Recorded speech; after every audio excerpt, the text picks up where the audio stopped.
¿A dónde está papi? ¿A dónde está papi?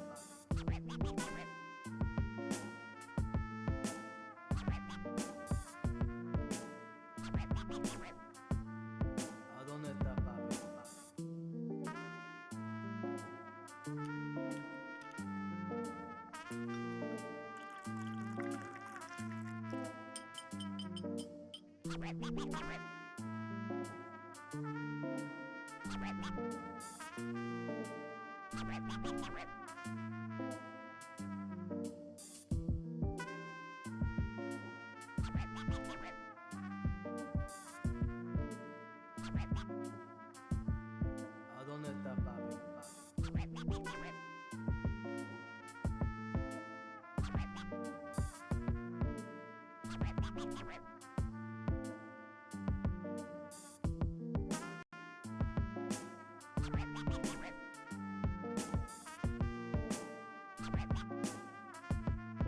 ¿A dónde está papi? ¿A dónde está papi? ¿A dónde está papi?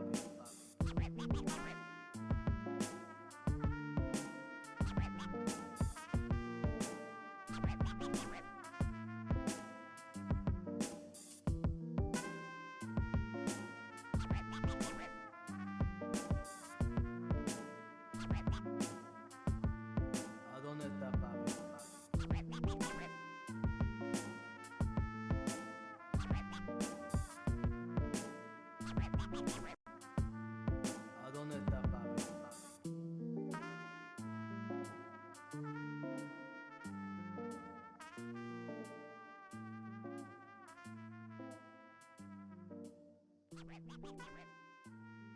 Welcome, welcome, welcome to the Tuesday? No, Thursday. It is definitely Thursday.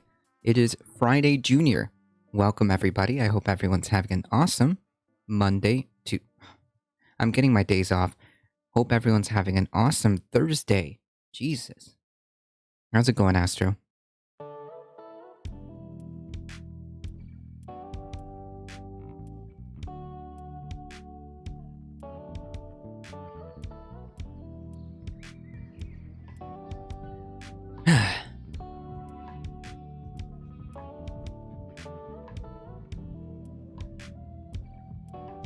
It is going slow.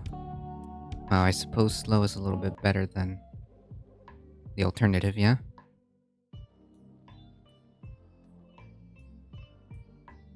Slow is good. I like slow.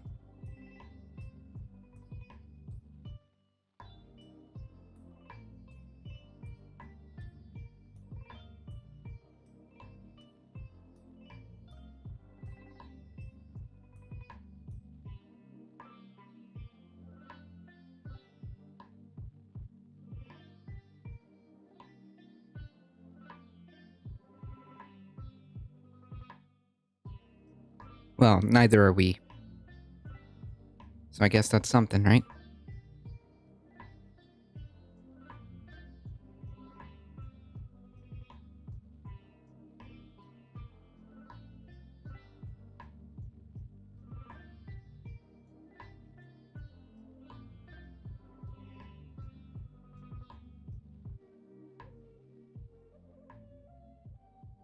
Oh, come on.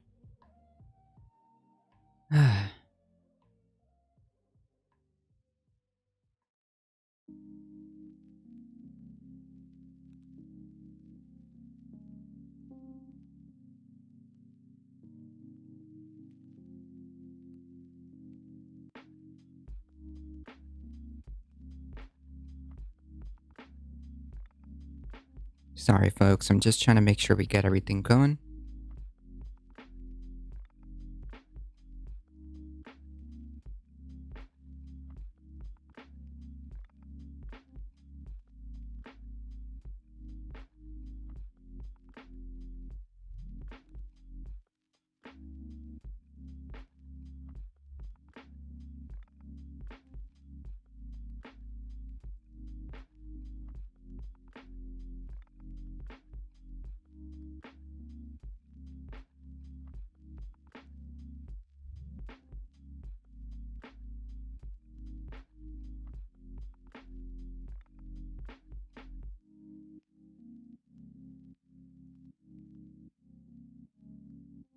I feel like I'm missing another article. Hmm.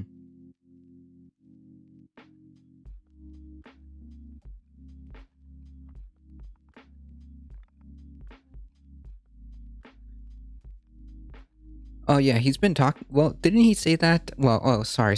I don't think it was Putin himself. I think it was one of his ministers said that this is economic war and it is a form of war. I think he said that to the French minister.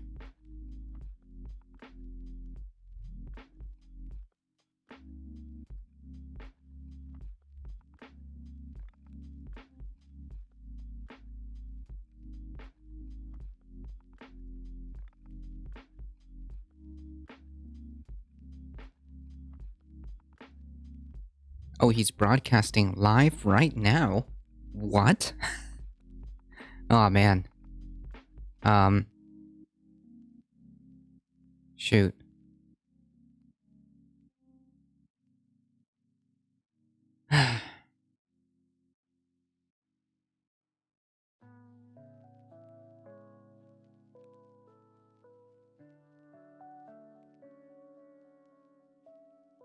Can you send me the link to that? Maybe we can catch a little bit of it while I get myself situated. I feel like I'm missing another article which I can't find, but that's okay. If you have a link that you can send me, I know you've sent me a whole bunch of stuff that I haven't gotten through yet, because that's gonna take me a minute. But shoot me a link if you have something.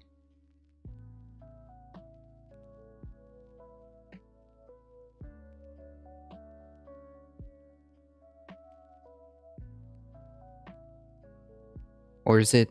It can't be on YouTube, can it?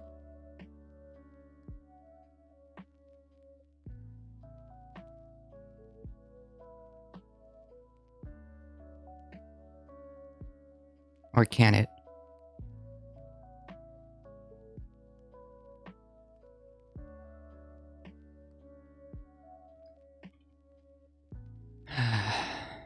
One day ago, 19 hours ago? No.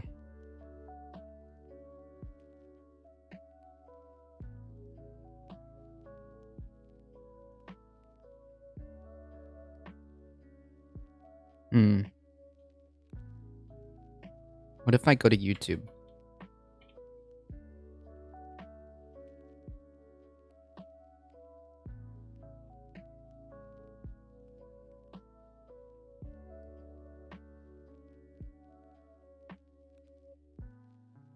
"19 hours ago." Yeah, I'm not seeing anything live. I don't know if they can transmit it. There's a Lavrov press conference earlier after the meeting. Their rhetoric is pitifully sinister. Like, since we may not be actually, I don't even know if that's okay to broadcast. To be quite frank, hey Thundera, how's it going? Can you give us a quick TLDR of what he's saying?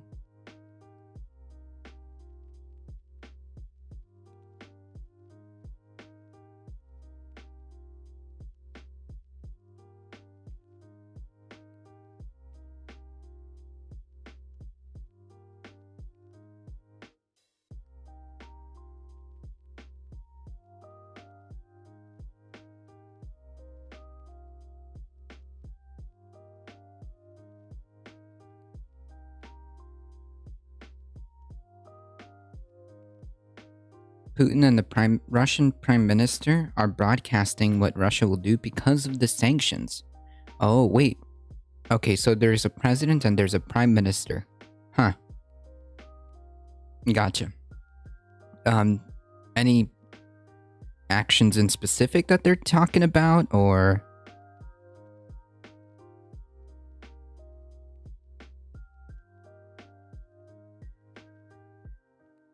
I just want to gauge how quickly we are close, how close we are to the end. To be quite honest. Oh man. It's live on the BBC London. Yeah, but I can't see that here.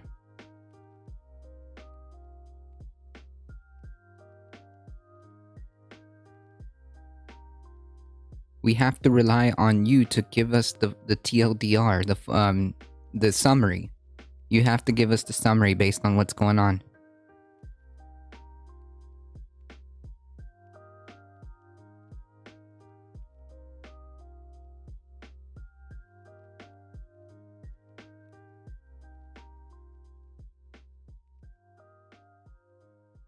Oh, if it's on YouTube in an hour, we might be able to catch it.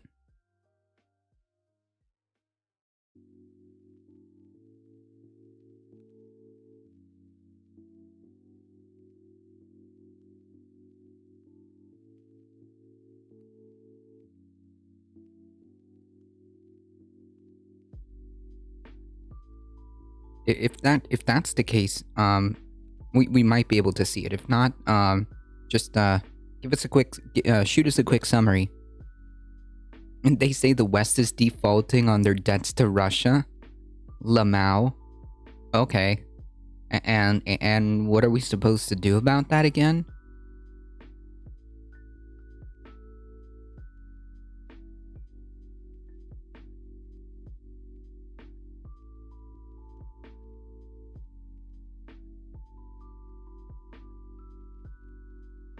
What exactly are we supposed to do about that? And what does that mean? Defaulting on their debts to Russia? Do we have some massively intertwined economic thing with Russia? I don't think so.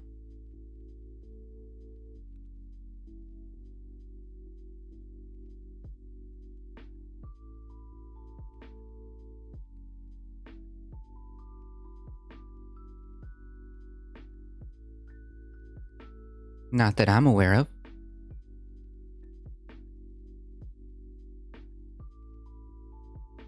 But keep shooting us those little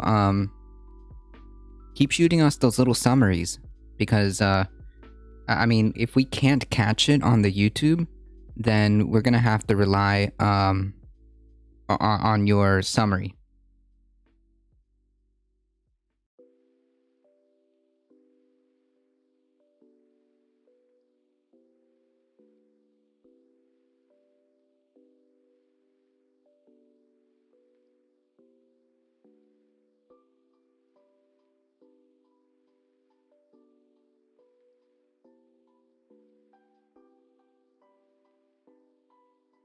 Serious impacts are being seen in Russia's shops. Yeah, I bet. Yeah, I bet. Putin is calling the sanctions aggression from the West. Yeah, I mean, sure, but... You know... I think he's doing this mostly to maintain support from the people. I think that's why he's doing it. I think that's why he's rallying around this idea that this is actually an aggression from the West, and we here in Russia need to be united behind me because the West did this. And there is a sliver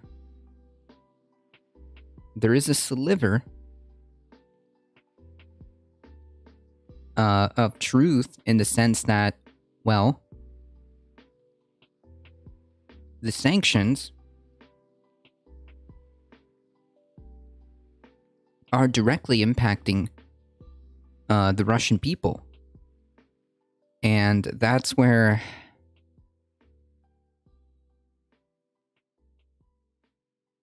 that's where it gets rough. I don't want the Russian people who had nothing to do with this and who don't even support this war, who don't even support this invasion, and quite frankly are losing support for Putin himself. I don't want them to suffer.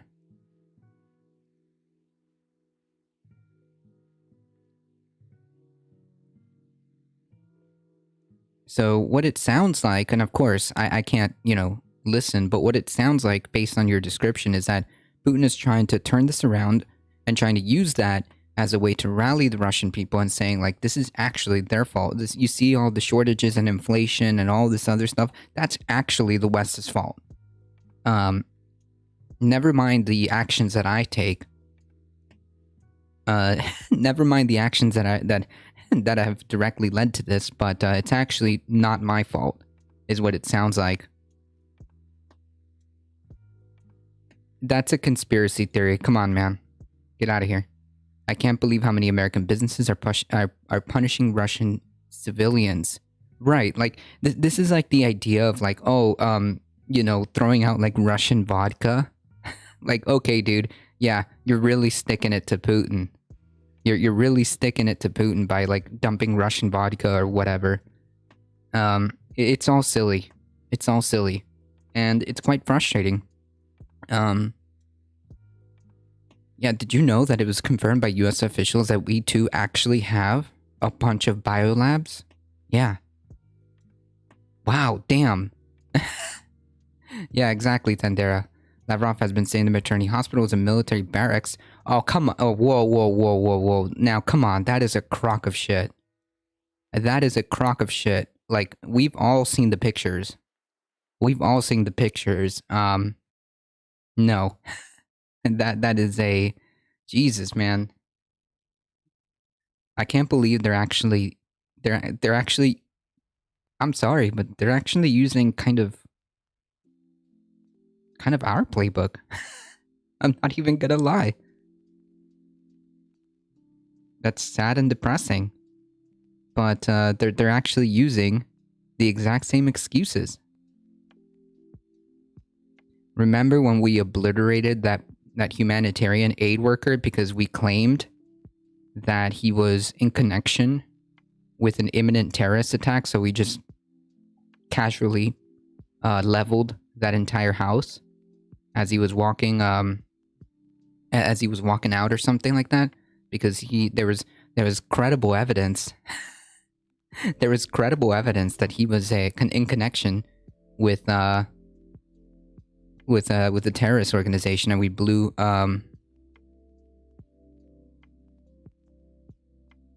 we blew him to smithereens. That's right. Larkov also said he came to negotiations to talk, but decision making is above his pay grade and he has to go back to Moscow. That's right, because Putin is the one that controls everything. I'm a little frustrated that corpos cut off gamers from their services. Gamers are so warmongers. I wish that made sense. I wish that made sense. I have no idea what you're talking about. Do you mean like the services to Call of Duty or something like that? Oh yeah, really sticking it to Putin. That's when the revolution against Vladimir Putin happens, is when you cut off the gamers from their services.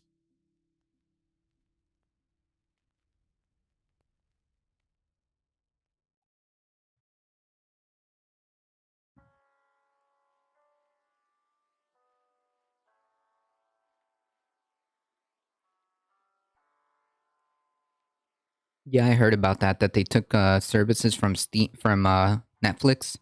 Not sure about Steam, but at this point it wouldn't surprise me. They took their services off Russia too. Once again, really sticking it to the man by denying gamers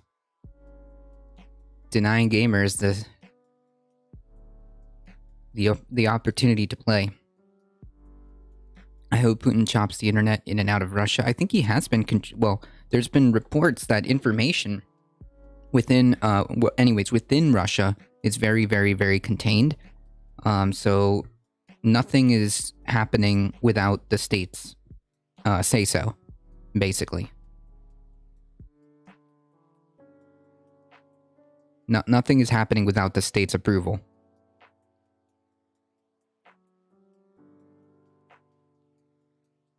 Russian media is already banned from in the West. Yes, a lot of boycotts and outright bans.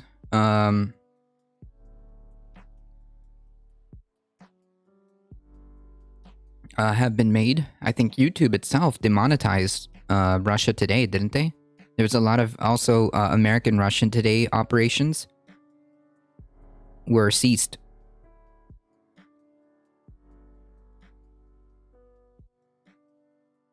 Starlink is stopping Putin from blocking. Well, he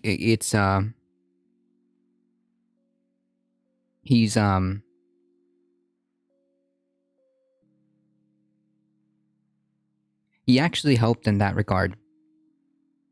Tell Mr. Biden to please quit cutting off steam right away, sir. Hold on. I've got President Biden on speed dial. 1 second. Hold on.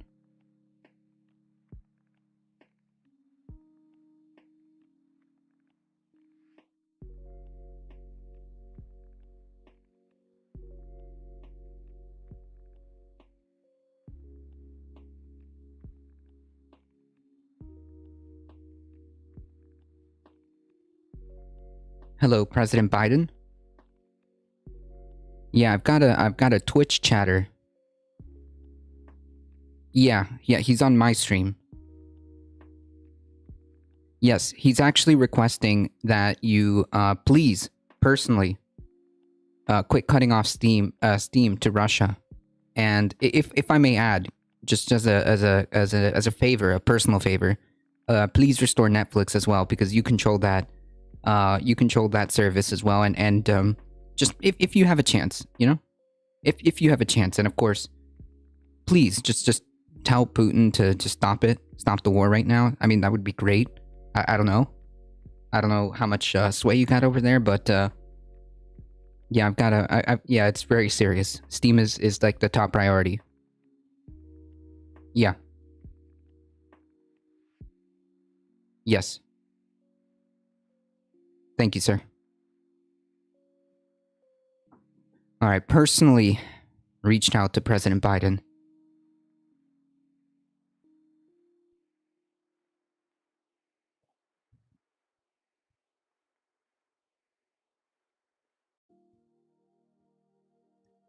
Western media is muzzled in Russia with new laws? What? What does that mean?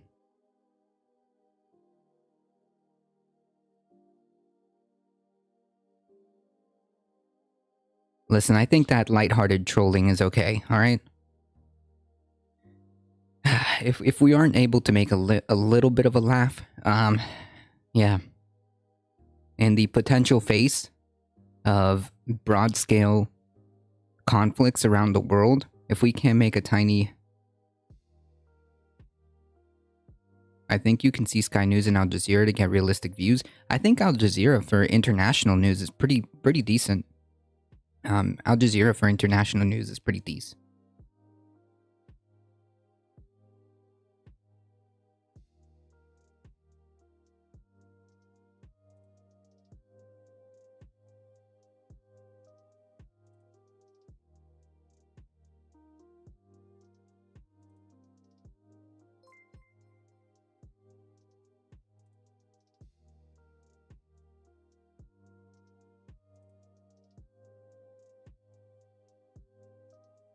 Is that going to stream Putin speaking? I have no idea. I have no idea. I don't think it's on YouTube because I didn't find it on YouTube. Astro said that they're going to probably put it up on the BBC channel in about an hour. Well, less than an hour now. But we can check back and see if it's available. I've requested that Astro give us a little bit of a summary while he can. Because I think that BBC, what did he say? BBC, London. Let me go back.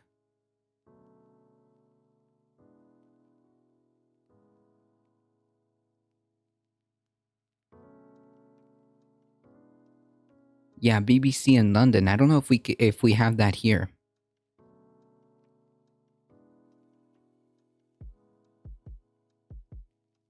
I don't know if we have that here, so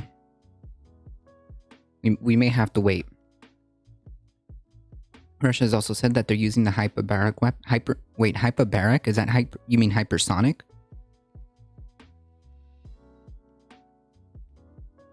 They are horrendous weapons? Well, all they're all horrendous. That's the whole point of the weapons.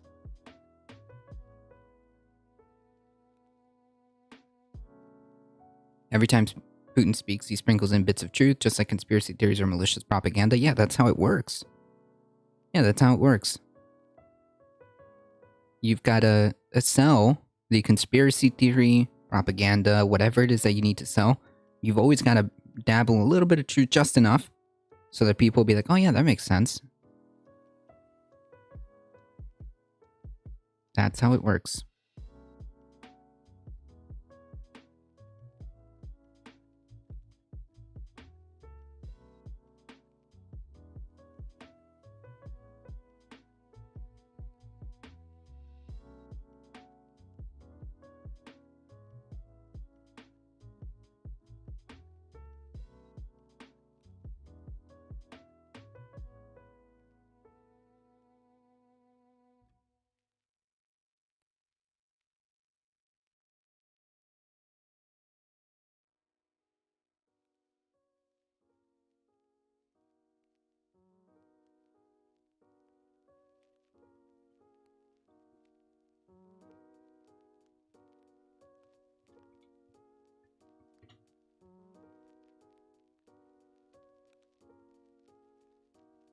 Oh, I think you're talking about the thermobaric bombs.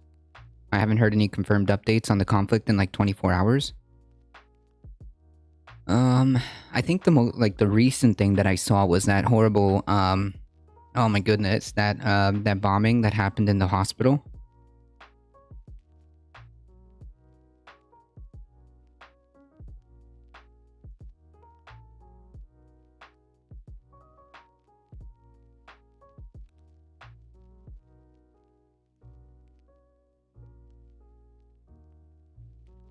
That's the last thing I heard.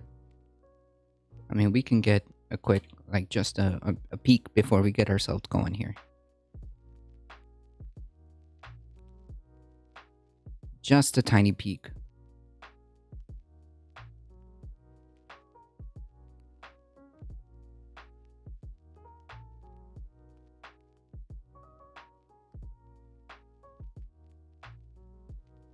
Yeah, it looks like 22 hours ago, that's the last update that I saw. Yeah, the children's hospital, the maternity hospital. That's the last thing I saw. Additional footage from Mariupol where Ukrainian officials says a children's hospital has been hit by a Russian airstrike. So far, causing an unknown number of casualties.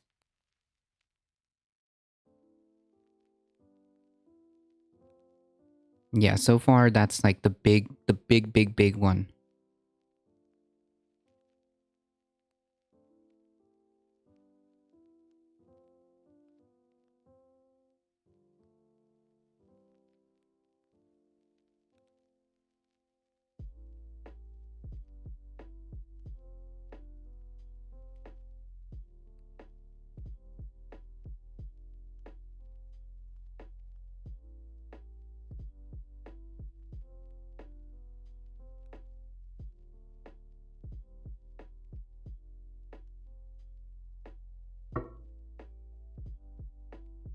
I read an article the other day that was so good and so honest regarding this conflict. Wasn't there supposed to be a ceasefire? There was supposed to be, but yeah.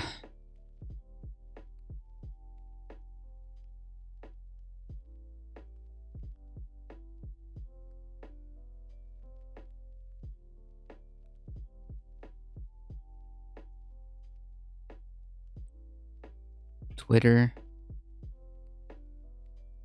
My god, it's so horrible having access to a literal a literal live conflict on this Doom device over here.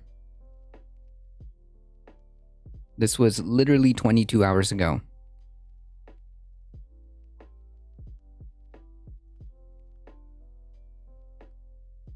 No, I can't show that. Never mind.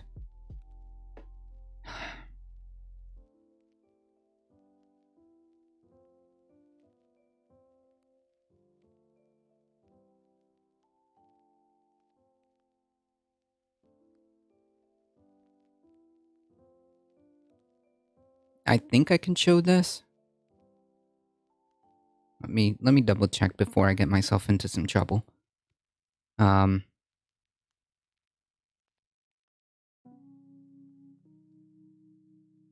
Yeah, I think this one's okay. All right.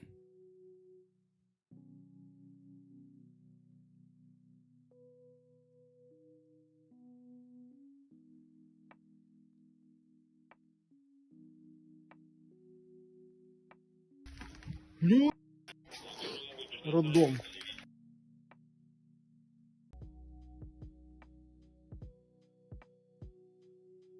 Yeah. That was 22 hours ago.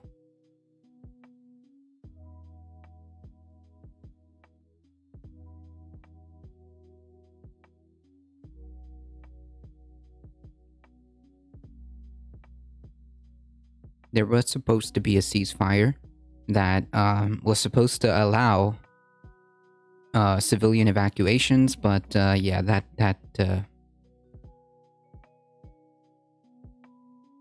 that's not happening.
There are no more Snapchats coming out of Ukraine anymore on the map. Yikes. True, F war. I saw a great video on the there's plenty of videos of that. There's also plenty of videos of the reverse. I wouldn't see any point in fighting if I was Ukrainian. There's no way it could end well. It's about to get worse, in my opinion. Based on the rhetoric that's been put out there. At this point, since, obviously Putin is not getting his easy victory, he's probably going to move into the I'm just going to start leveling shit until you people surrender. So, yeah. I would just try to get out. But, there's no way it could end well. It was never designed to end well. Like, what the only hopes that the Ukrainians were having were to basically make it so costly and so devastating that it would maybe hopefully cause Russia to back off. But the intent was never to win, because, well, that's right. I wouldn't be allowed. Someone like me wouldn't be allowed to leave. You're right.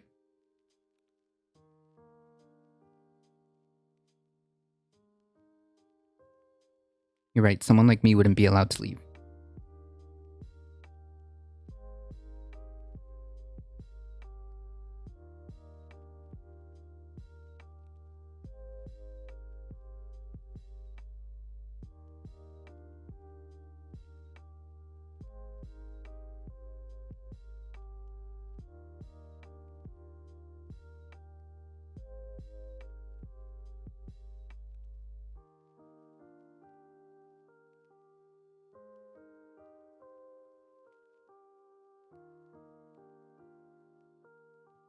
That's just so terrifying. So terrifying.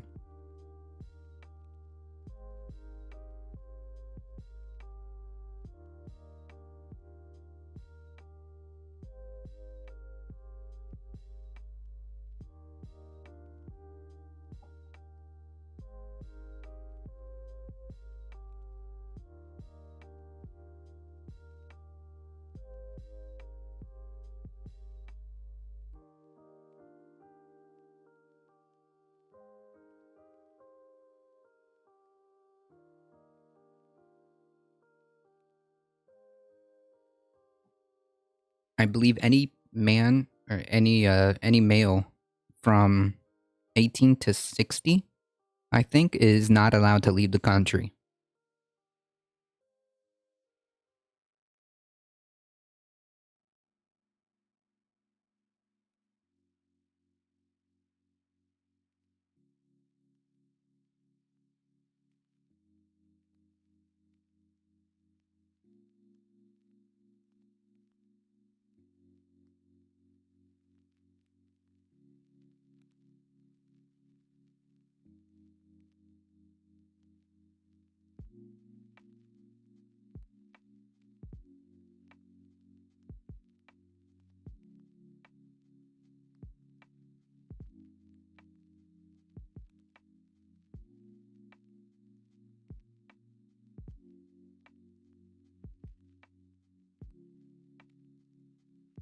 Let's go Fluffy and move on.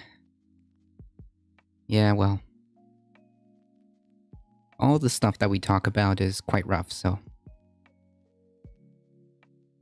But there is a video that I believe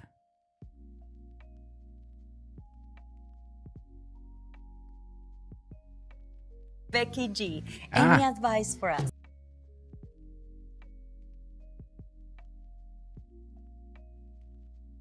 this one's on the house, alright, chat?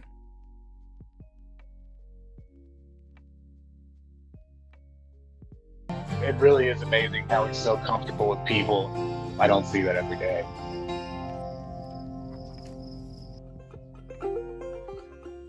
We live in the Boulder foothills, and I play music. That would be out there writing music on the deck or jamming for the deer and jamming for the turkeys. I was playing for any animal that would listen. And it was really cool how Foxy would hear me jamming on the deck and he would be drawn to it. We noticed that he would stop and listen and enjoy the music.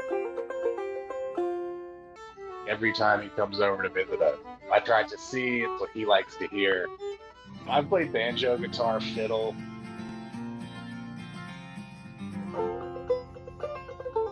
So far, I think he really likes the banjo the best. He's definitely reminded me to keep it simple. I normally play banjo with picks on, and it's a little bit flashier. Hey, Androma, how's it going? Just sort of run off or not be very interested. One day I was playing clawhammer, which is kind of a simpler style, and I definitely noticed that he was more into that. I just think he likes the simple stuff. Snowing. You love the snow. We feel lucky every time he comes over to visit us. Even when it was winter time, he would come by regularly. Hey, buddy. His sister comes by too. And then there's their mom. People say she's lived in this neighborhood for 10 years. They would stop and listen, but we kind of keep a distance because not many foxes are that gentle and kind. Like Foxy just has this demeanor that he's really gentle and easy to be around. He's not scary. He's just a very nice fox. Well, foxes are cute, Now he has right? a kid, and it's really cool to see him start seeing the fox, and he looks at him through the window, and he's all excited. We've taken him outside and stand him close to Foxy because we trust Foxy so much. We feel like he's part of our family.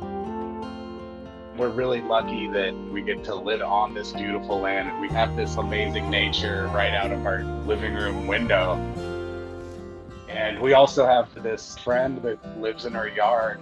It's a dream. I love it so much. Vaya con Dios, little buddy. I wish I could be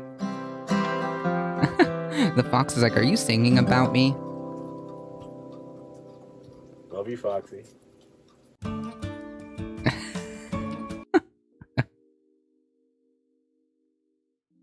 True. It's nice being rich and being able to have a cabin in the mountains, true. Sometimes they sleep in the back of the flower beds. Well, that's cute. We actually, well, not we, but our parents' neighbors had a whole family of foxes hanging out in the backyard. I think that, but they weren't foxes like this. They were urban, like darker foxes, like gray foxes. Cute. They're absolutely cute.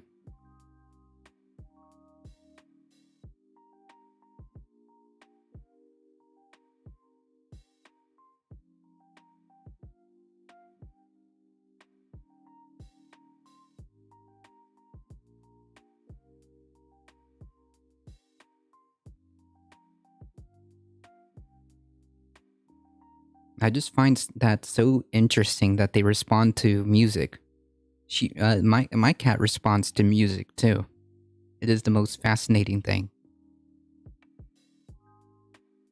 Makita has actual taste. Like if there's a song that she likes, she'll like lay on you and start purring.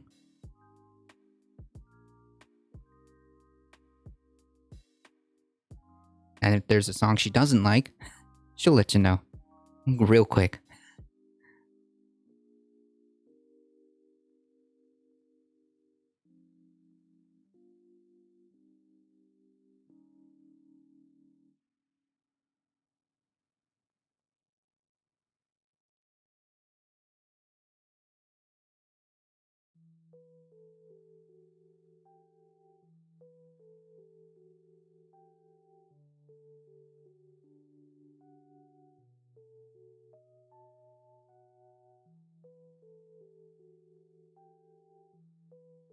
It is very precious. I think that's interesting. But yeah, I could play my guitar for Makita, and depending on, I guess, the notes or chords, she'll react differently to it. Like if I play something that she likes, she'll lay down in front of me or on my side. And if she doesn't like what she hears for whatever reason, she'll just leave.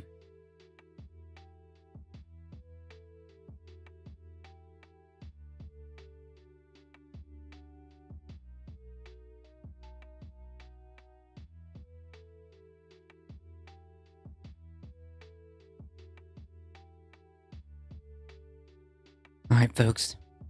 Back to the news.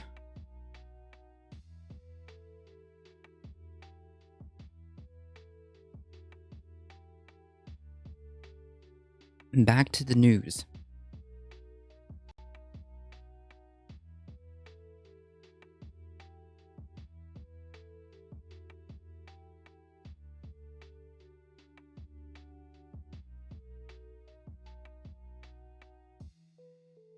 Good old Florida. We talked about this, at least in some sense, when it was being proposed. The Republican-controlled Florida House on Wednesday passed a voting overhaul bill that would create a new security office to investigate election crimes and increase penalties for violating the state's election laws. The legislation would establish a scaled-back version of an election police force first proposed last year by Governor DeSantis. The House completes legislative action on the measure, which is now headed to DeSantis for his signature. The bill would establish an Office of Election Crimes and Security within the Department of State with a staff of 15 to conduct preliminary investigations of election fraud. In addition, the measure calls for DeSantis to appoint up to 10 law enforcement officers to the Department of Law Enforcement to probe election crimes. Nice. So, again, solving problems that don't exist. Cool. Even cooler, the combined effort would have a budget of about $3.7 million. $3.7 million just wasted. Taxpayer dollars wasted. said State Representative Daniel Perez, the Republican lawmaker guiding the bill through the House. DeSantis, who is up for re-election and is weighing a potential 2024 presidential bid, has initially proposed a 52-member force with a budget of $5.7 million.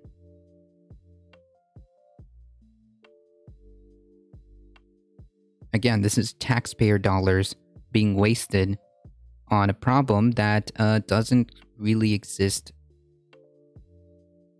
to the point where it requires this much. But hey, anything to, waste taxpayer dollars. Election fraud, the conservatives, I don't want government waste, and government is always wasteful, is now poised to waste $3.7 million. Florida would become one of the first states to have a unit focused on election fraud. Again, without any legitimate evidence to suggest that it's even warranted, right? I mean, you could probably count the number of election fraud cases probably on one hand. It helps with their campaign later on. I would say more corrupt spending than wasted. Well, it's wasted in the sense that it doesn't really benefit it doesn't really benefit Floridians in any way, shape, or form. It's not solving a problem that they have. It's not providing any useful services by the government. It's literally a waste. Now, for DeSantis, it's a perfect virtue signal, I guess. For DeSantis, it's a perfect opportunity for political posturing. But nope, nothing more than that. Nothing more than virtue signaling and posturing.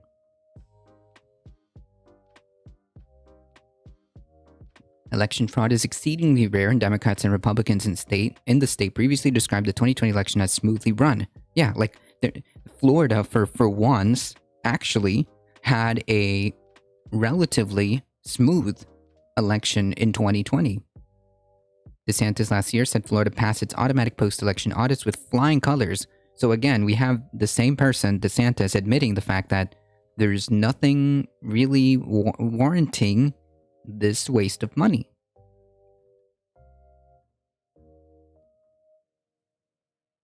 Perez said the new election crimes investigation unit would serve as an extra resource. Okay. Serve as an extra resource for local election supervisors to ensure that there's absolutely no cases following through the cracks. Not a single one. The more resources we have to attack the bad people, the bad actors, who are committing the fraud, the better for the state of Florida. Ah, yes. Perez said during the floor debate on Tuesday, the more the merrier, more police, more solutions to problems that don't exist.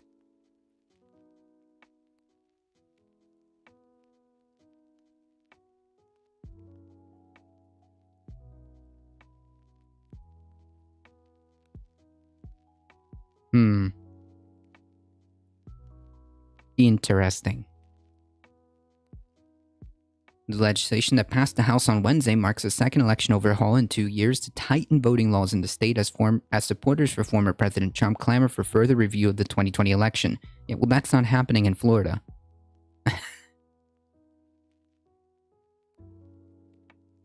Trump won the state by a comfortable margin, but he has spread baseless claims that election fraud contributed to his loss in other battleground states.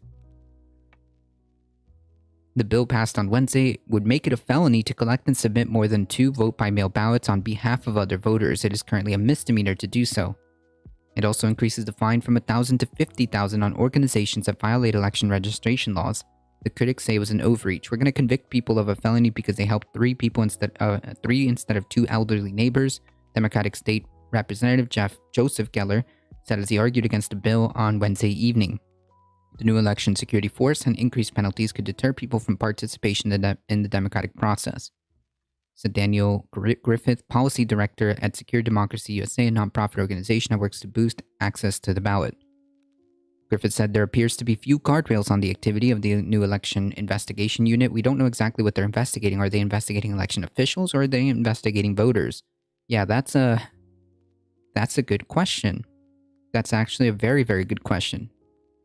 Democrats in the Florida House had raised concern that during this week's debate that increased penalties could ensnare voter registration groups from making mistakes such as misplacing a voter registration card and chill their activity in the state. If the third-party voter organization doesn't commit fraud, they're never going to have to be concerned about paying fine or fees. Yeah, okay. Cecile Schoon, the president of the League of Women Voters in Florida, called the new $50,000 fine a direct threat to our organization. When you coupled increased fines for new election investigators, it doesn't give you a warm or cozy feeling. The bill also mandates that election supervisors conduct maintenance of voter lists more frequently and expands a ban on private funding of election administration to include the cost of any litigation.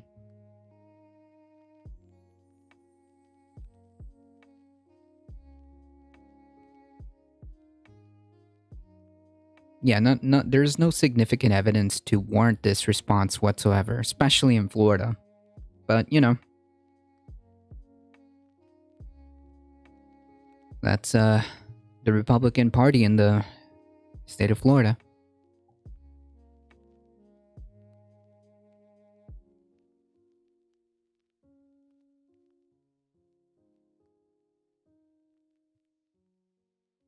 Funneling $3.7 million instead of boosting programs that could potentially actually give benefits to the Florida people. Could give actual benefits to Floridians. Instead, we're given a whole new police force. Nice. Great job, DeSantis.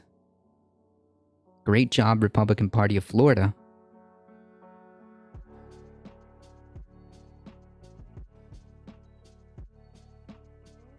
The fiscally conservative party. Yeah.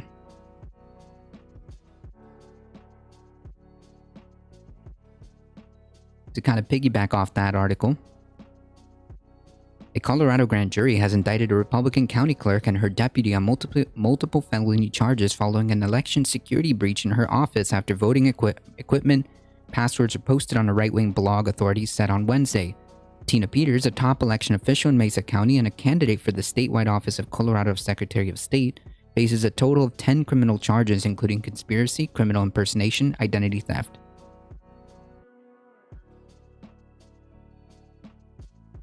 Yeah. It's really weird how the same people who have been champions of this grand conspiracy always end up being the very thing. Isn't that weird? Isn't that weird how we keep hearing how the elections were rigged and all this other nonsense, wild conspiracy theories, and it turns out that it's actually them committing all the what little election fraud exists. They seem to take up quite the majority of those cases. Interesting.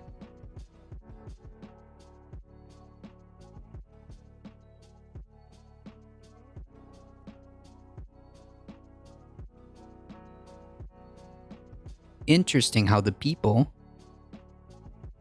who have been spewing this nonsense end up being the same people who commit these rare cases of election fraud or voter fraud. You don't fix issues if you can't make up issues to fix and succeed easily as the job is already done. True. It's almost like fiscal conservatism has implications beyond just economics. True.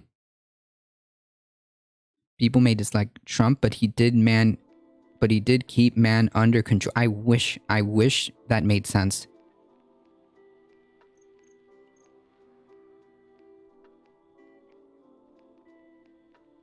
Her deputy clerk, Belinda Kinsley, was also charged with attempting to influence a public servant, violation of duty, and failing to comply with the Secretary of State. I would like to also remind people that these are the kind of people who are trying to capture Secretary of State positions, like the other one we talked about. Who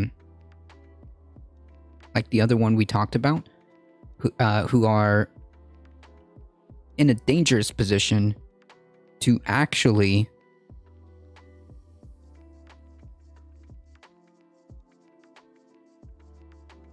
undermine what tiny piece, whatever tiny sliver of democratic processes that we have, which are apparently strung together by norms. These folks are trying to subvert that. He did not do any of that. He did no such thing. Peter 66, a former Republican president, a supporter of former Republican president, was a proponent of his false assertion of the widespread election fraud during the 2020 campaign. Many Trump loyalists made unsubstantiated claims that corrupted voting equipment and software they may have used to carry out at least some alleged fraud that they say cost Trump the election. The incumbent Colorado State Secretary of State Jena Griswold, a Democrat, ordered an investigation of Peters after images of the Mesa County election equipment passwords were posted on a blog last year. Jesus.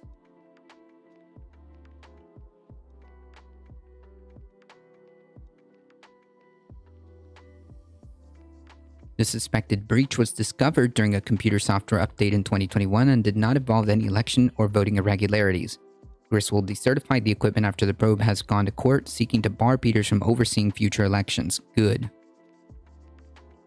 According to the FBI said last August that it opened its own investigation. According to the indictment, Peters, Kinsley devised and executed a deceptive scheme which was designed to influence public servants, breach security protocols, exceed permissible access to voting equipment.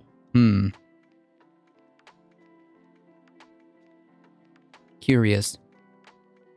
And set in motion the eventual distribution of confidential information to unauthorized people. Arrest warrants were issued for Peters and Kinsley, and both women surrendered to the police on Wednesday afternoon. They were jailed on $500,000 bond each, court records show. Peters, who has denied any wrongdoing, announced last month that she's seeking the Republican nomination for Secretary of State in a bid to unseat Griswold as Colorado's top election official. Yeah, people like her should never be allowed in any within a millimeter, within a nanometer of anything regarding elections, any office regarding elections, any voting machines, nothing. In a statement on Wednesday, Peters said the indictment was driven by partisan politics. Yeah, okay. I'm gonna press X to doubt on that one. Like I said, every time these people cry about something, it generally means that that's what they're doing. It's a self-report. It's a self-report.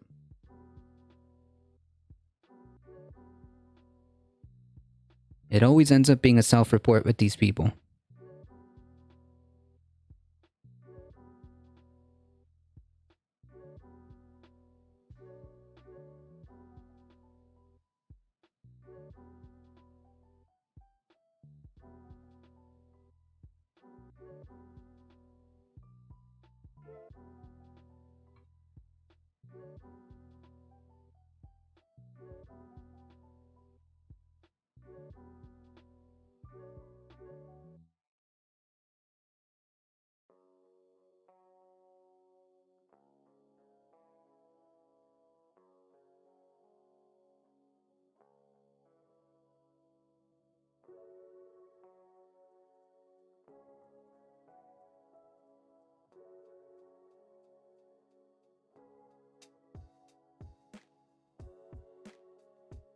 Let's talk about our buddy Stephen Miller.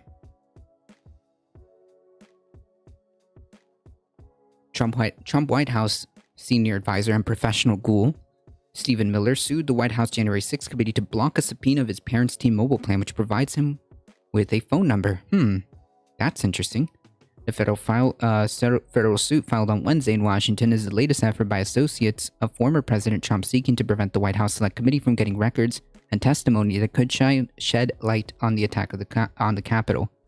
Unlike some other members of the Trump inner circle, though, Miller said the January 6th attack was disturbing and that the House probe is legitimate. Even so, he argues that the subpoena is overly broad, and an unreasonable search because the committee and its chairman, Representative Benny Thompson, have no reason to believe that he was involved in the Capitol siege. Except, it's not about whether or not he himself was involved in a Capitol siege.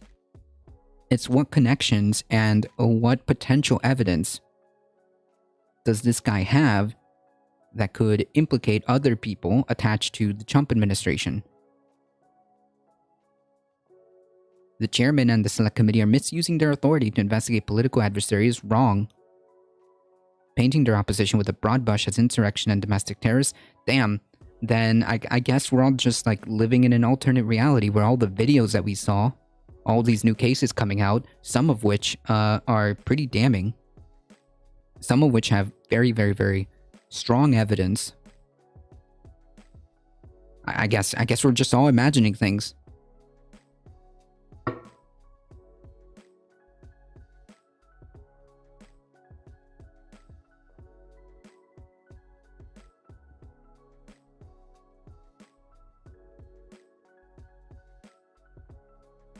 I guess we're all just imagining things that day.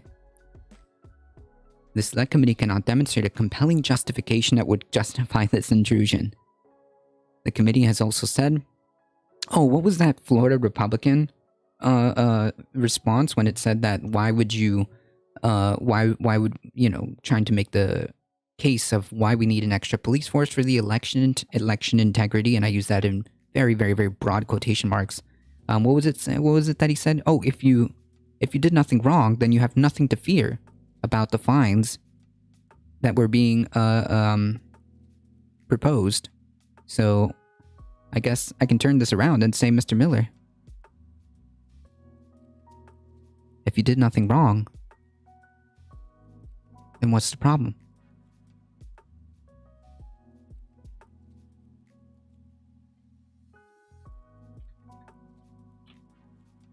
Like this.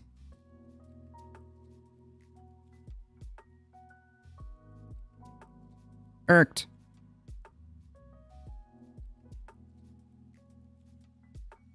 How's it going? The committee said Miller participated in efforts to spread false information about the alleged 2020 election fraud. Miller has also reportedly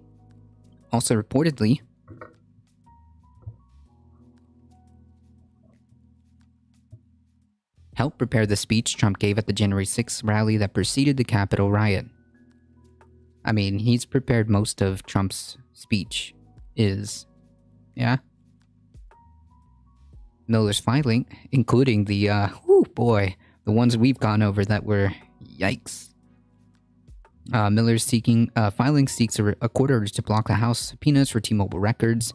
Miller also argues that the records are protected by, quote, attorney-client privilege because other members of the Miller family who also used the number in the plan were lawyers at the time.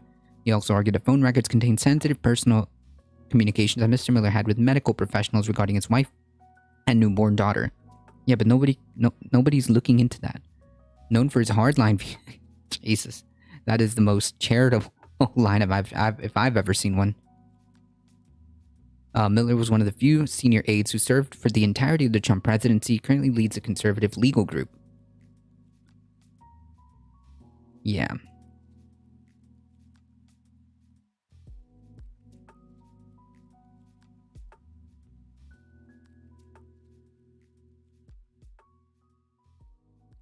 Like I said, the more information starts coming out,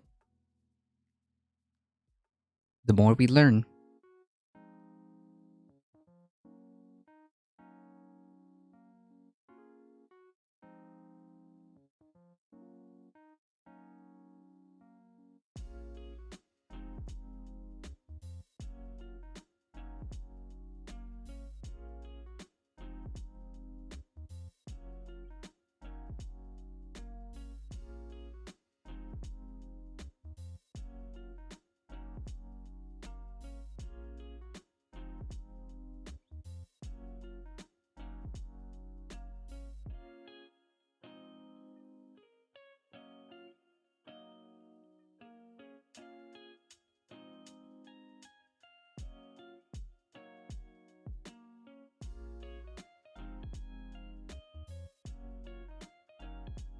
Yeah, funny how that works, isn't it, Irked? Funny how that works.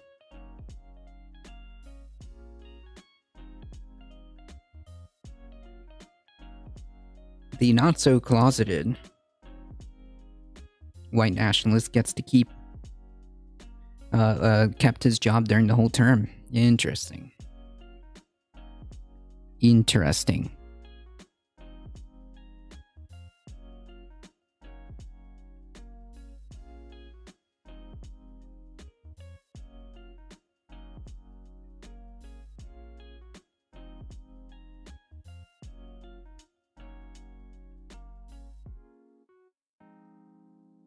Where Lucky Trump was mostly surrounded by opportunistic grifters, to be honest. Maybe. I don't know. I think next time, you know, we may not be as lucky as it seems to me. Like the groundwork for the next game plan seems to be very, very feasible, actually. The next game plan is going to be a little bit more feasible, which is Code Red, basically. As we just went over, people like Tina Peters, and my God, I can't forget. It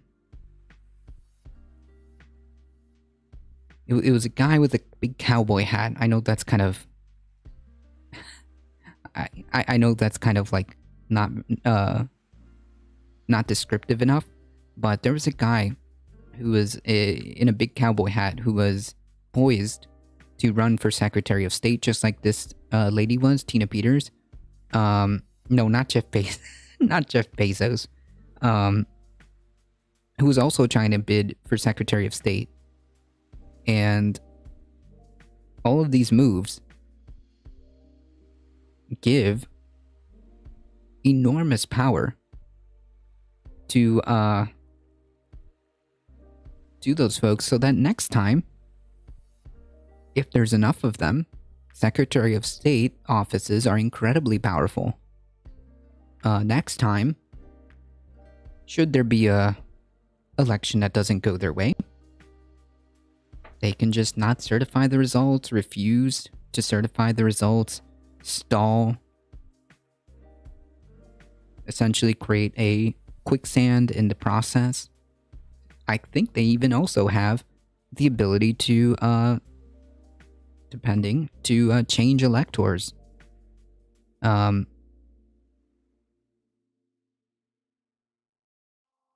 the Secretary of State has a lot of power. And that's what they're going after.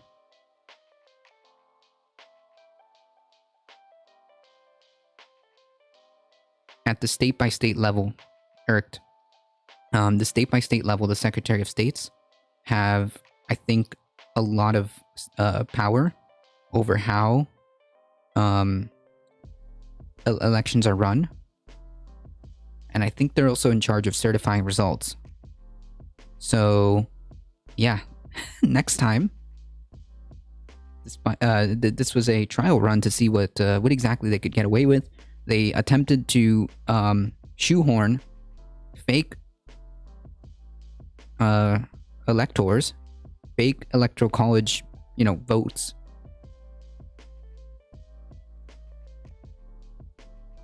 They attempted, especially when it comes to the state of Georgia, to bribe, strong arm, heavily imply, suggest, to find the necessary votes to flip the state. That didn't work. They tried to fight it through the court system with ludicrous claims, frivolous lawsuits that didn't go anywhere. They depended maybe one of those in a shotgun of nonsense to maybe get one of those to the Supreme Court, which they viewed as favorable. That didn't work out. But now they've fallen back to a actually disturbingly cohesive plan. I don't know if they have control over certifying, but they're the head of statewide elections depending on the state constitution. Okay. Yeah, they have very large power when it comes to that. So now, the new plan seems to be like go as local as possible and attempt to capture those state Secretary of State positions. So in the event that something doesn't go their way, well, they can, you know, do something about it.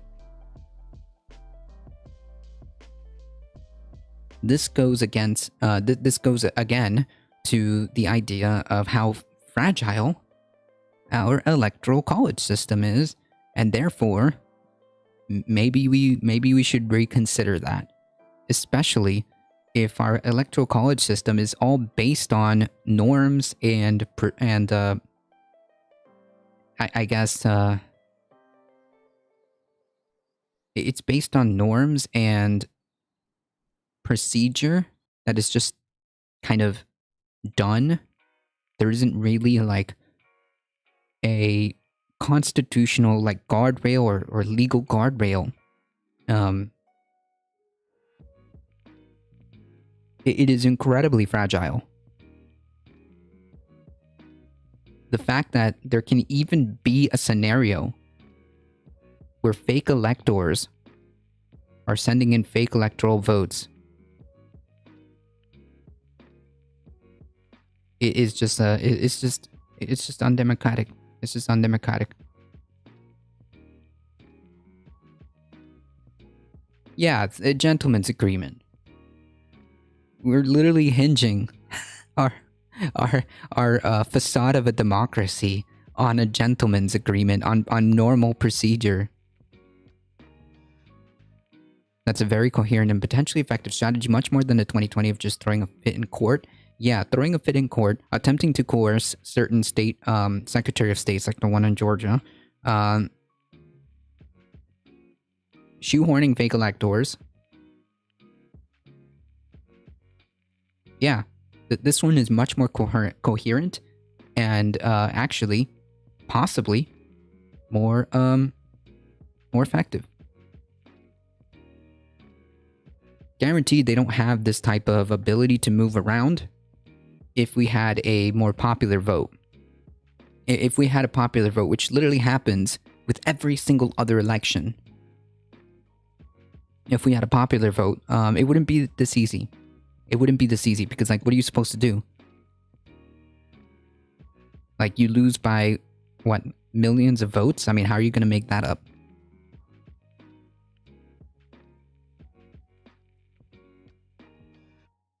It's a lot harder. It's a lot harder to mess or do shenanigans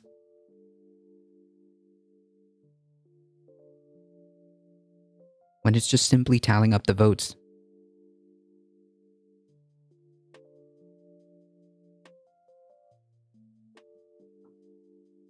When it's just so much simpler to just tally up the votes and be done with it.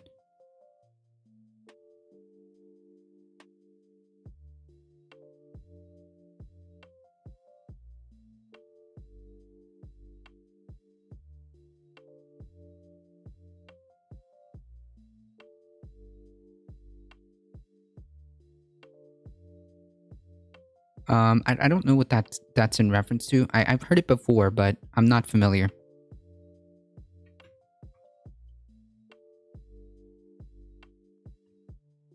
All right, let me look it up. Is the legislature's practice of slipping funding for a local project into a budget? Oh, so like poison pills.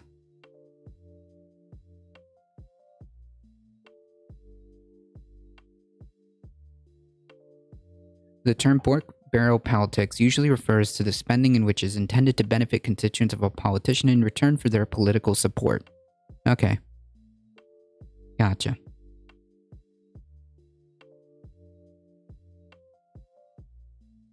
Alright, folks.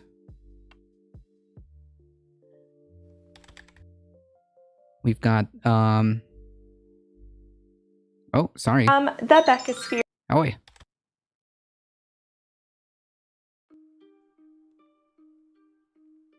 We've got to go through this, and we continue our journey through the IPCC report. Hey y'all, it's Becky here from the Beckosphere, where we talk about climate news and solutions. If you would like to stay up to date with the latest international and US domestic climate news, I highly suggest you hit that subscribe button below and ring the bell so you don't miss every single time I post. You have entered the Climate Recap, where we talk about what is being done to reduce the impacts of and prepare for climate change. This time, we're going to cover the news for the second half of February, so February 15th to 28th.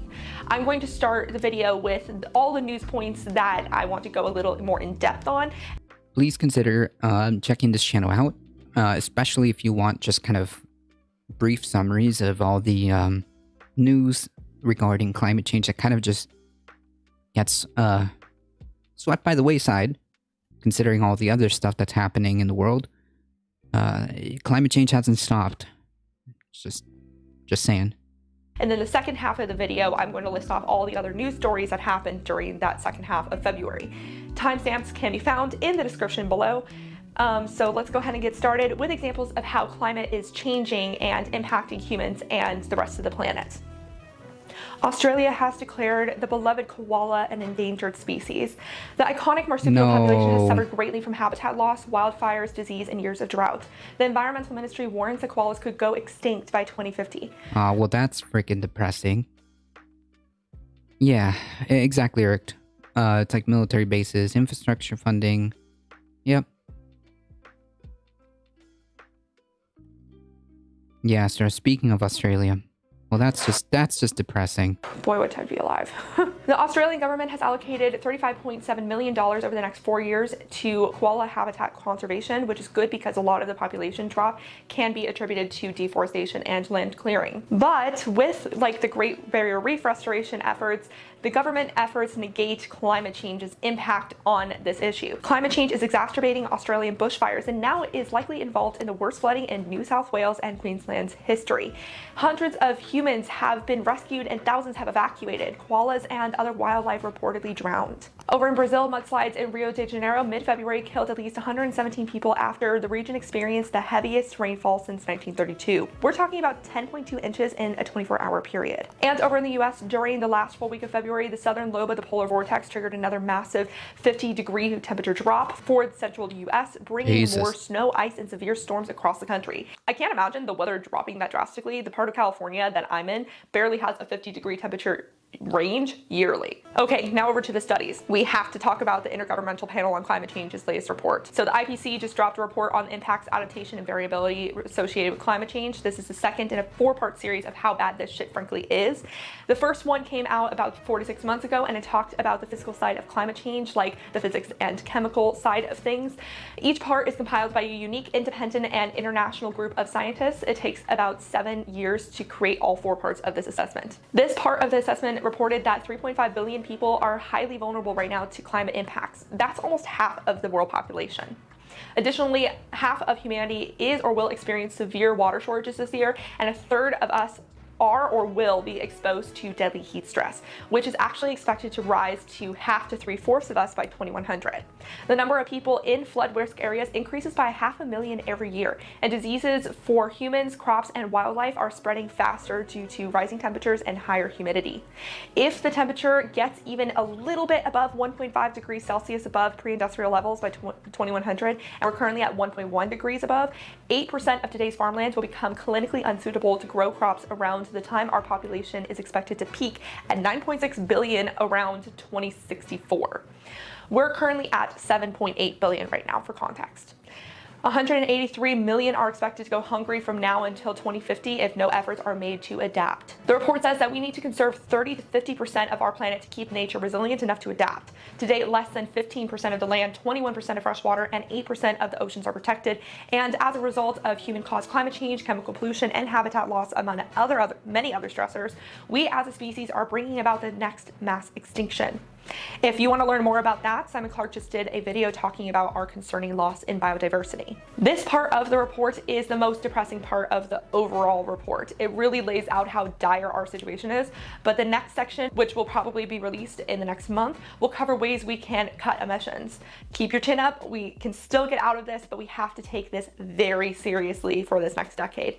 If you want to hear other climate YouTubers' takes on the IPCC report, there's a whole playlist which I will link down below. Fellow Americans, Americans, I am talking to you because the National Oceanic and Atmospheric Administration, or NOAA, recently released a report showing that the US could see a century's worth of sea level rise in the next 30 years. That's about 10 to 12 inches on average. Now remember that sea level does not evenly rise everywhere. Texas and Louisiana should expect to see up to 1.5 feet of sea level rise by 2050. We have Rue to demonstrate. Rue, don't leave me. So here's 10 inches. Here's 12 inches, that's a foot. And here is what Texas and Louisiana can expect. Rue, could you please stand up for this? This is taller than my cat. They are expecting sea level rise taller than Rue in the next 30 years. That's terrifying. And the UN Environment Program released their own report around this same time that says wildfires that we've been enjoying more and more will become 30% more common by 2050, 14% more common by just 2030. The report advises governments to adopt a fire-ready formula that allocates 32% to prevention, 13% to preparedness, and 20% to recovery. Currently, responses are less than 1% going to planning and prevention, with almost all the fundings going towards direct response. Okay, now let's look at climate victories, starting with some very big international news. World leaders concluded the 5th UN Environmental Assembly, ending with a promise to broker a binding international treaty addressing the full life cycle of plastics, including production and design, by 2024. Finally, countries are talking about the plastic problem and talking about it from more than just a cleanup perspective. After all, a recent global survey found that 75% of people around the world want to end the use of single-use plastics. This promise to broker a binding treaty makes this conference, which took place in Kenya, the most significant international environmental negotiation since 2015, which was the Paris Climate Accord. Yeah, and not holding my breath, chat. Yeah, the new IPCC Working Group 2 is the one that we've been going over. During that same meeting, a Ukrainian official called on members of the assembly to entirely boycott Russian fossil fuels, stating, quote, "For decades, a lot of leaders have been using limitless and unstoppable fossil fuels. We've ignored the issue that it's influencing climate change. We've ignored that it's influencing our future, our global future." Moreover, this ignorance brought the rise of crazy dictators with a lot of money to kill people and destroy the environment. That was the Ukraine's deputy environment minister speaking from the environment ministry basement bomb shelter in Kyiv. Horrible. Yeah. There were several scientists from the IPCC report who had to end the report contribution early because they were in Ukraine right as it was being bombed. Yikes. Over in Australia, the country's largest coal-fired power station, Earring, has a new plan to close by 2025, 7 years earlier than the previous timeline. This is a reasonable timeline, unlike the coal-fired plants from Australia that we mentioned last time. I Then guess. to South America, Panama joined a growing list of mostly Latin American countries that have enacted laws giving rights to the natural world. Nice. The other countries so far have been Bolivia, New Zealand, Bangladesh, Ecuador, Brazil, Colombia, and Mexico. Obviously, some countries have taken this more seriously than others. Panama's law states that nature has a right to exist, persist, and regenerate its life cycle and conserve its biodiversity. It also has Nice. a right to be restored after being directly or indirectly impacted by Damn, that should be like an international thing. If there's only a way like to have a legitimate international cooperation where there's actual accountability, that would be massive. To have that clause put into like international law. Ecuador, Brazil, Colombia, and Mexico. Obviously, some countries have taken this more seriously than others. Panama's law states that nature has a right to exist, persist, True. and regenerate its life cycle True. and conserve its biodiversity. It also has a right to be restored after being directly or indirectly impacted by human activity. This creates new obligations for Panama's government to make sure that all of its plans, policies, and programs respect nature, developing manufacturing processes and energy policies that safeguard ecosystems and advocate for nature in its foreign policy. Beautiful. Nice. I hope to see more. And every time I say that, we see more. I'm liking this. Now let's It's I think it's very similar to Costa Rica's constitution when it comes to the heavy focus on conservation, especially given the fact that Costa Rica has a amazing biodiversity. We promise to keep our promises unless we don't want to keep our promises to keep our promises. Yeah. True. Talk about nuclear fusion, which originally seems like a science fiction idea for a long time, but now might actually have experienced a breakthrough. Nuclear fusion is basically all the perks of nuclear power that we think of it today without all the downsides. It's literally harnessing the power that makes stars shine bright enough for us to see them way out there in the galaxy, with fusing two or more atoms together, which releases a ton of energy as heat and very little waste. It requires just a bit of minerals that can be found in seawater. The European scientific consortium called Eurofusion, in partnership with the UK Atomic Energy Authority, hit a new record by creating 59 megajoules of power in 5 seconds using their donut-shaped nuclear fusion machine called a Tokamak. For contrast, it takes about 3.6 megajoules to power a home, so they made enough energy in 5 seconds to power 16 homes. Wow. Over in the US, students from Yale, Princeton, Stanford, MIT, and Vanderbilt have filed legal complaints with their respective state attorney generals, stating that the schools have violated nonprofit guidelines under the Uniform Prudent Management of Institutional Funds Act, which requires universities to ensure that resources are put to socially beneficial ends. The students, with the guidance of the Climate Defense Project, are arguing that putting money towards fossil fuel companies is hurting society, not benefiting it. They're also arguing that investments in fossil fuels don't even make sense anymore, claiming that those investments have underperformed other investments over the last 10 years. The group estimates that these educational Ivy Leagues have invested hundreds of millions of dollars in fossil fuels. I'll keep you updated with how this whole thing goes. Similar legal... Yeah, like, the one thing I want to say about, like, nuclear fusion is that... Or I guess the question would be then, what's the time frame on that? Don't we have like other technologies that we can prioritize that are already readily available, so on and so forth? Actions have been placed against Harvard, Cornell, Johns Hopkins, Marquette, Boston College, University of Wisconsin, and the University of New Mexico. The Texas Supreme Court rejected appeals by ExxonMobil to claim California-based climate lawsuits against the company as California going against Texas sovereignty. They also were trying to claim right of freedom of speech. I believe we went... Which I talked about a little bit last time. The 8 lawsuits filed by various... Oh my god, I think we went over that article in particular last time. The idea, the audacity that these companies have to say that, well, at the beginning, remember, it wasn't happening.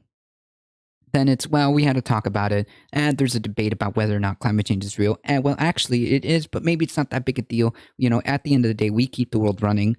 And then it's, yeah, of course we've been spreading climate misinformation for decades, and it's all right. It's all right. Climate cities and counties allege that Exxon lied to its customers about the product's impact on the environment. So it was good to see that their appeal was shut down by the Texas Supreme Court. And finally, the Biden administration held its biggest offshore wind sale ever, raising a record of $4.37 billion in bids. The wind farm will be located off the coast of New York and New Jersey. The top bidder was Bright Wind Holdings LLC, a joint venture between Germany's largest power producer, RWE, and Britain's National Grid. And Biden also halted new drilling on federal lands and waters indefinitely after his ruling to integrate the social cost of carbon into government decisions was blocked by 10 Republican states. Their reasoning that it would artificially increase the cost estimates of oil, gas, and drilling. Okay, so they're not even trying to hide their priorities anymore. So Biden halted construction of new projects and the permitting process of federal lands and waters to these companies. This is a very good move. This is the kind of stuff that we've been waiting for him to do for a while. And as it stands, I believe it's still in play, even though there's been a push to drop Russian oil, which puts more pressure on domestic supply. So let's hope that this halt stays there under pressure. Well, it wouldn't. Okay, now on to climate fail. So the whole takeaway, which I think we went over yesterday, was put beautifully by that post that we read on South Florida Wildlife. It's a nonprofit, so let me see if I can actually go back to it, because I think that's such a great post. Let me see if I could go back to it.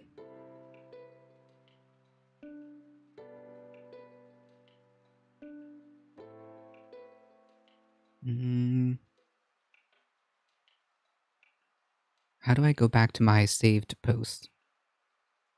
Saved. Yes.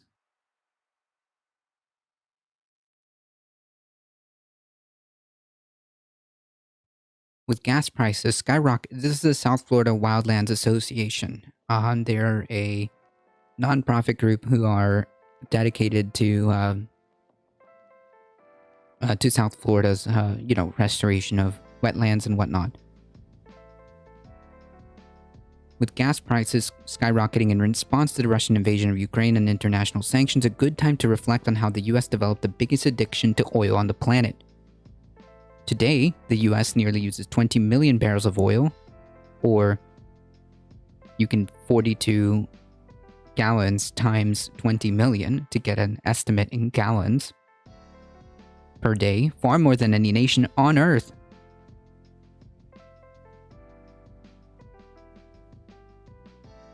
Far more than any nation on Earth. The nearest competitor is China with less than 13 million per day.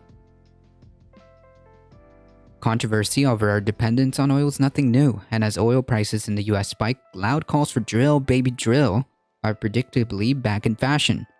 We should surely expect to be hearing those calls regarding the Everglades drilling soon, of course, because, it's South Florida, so they're the ones pointing that one out.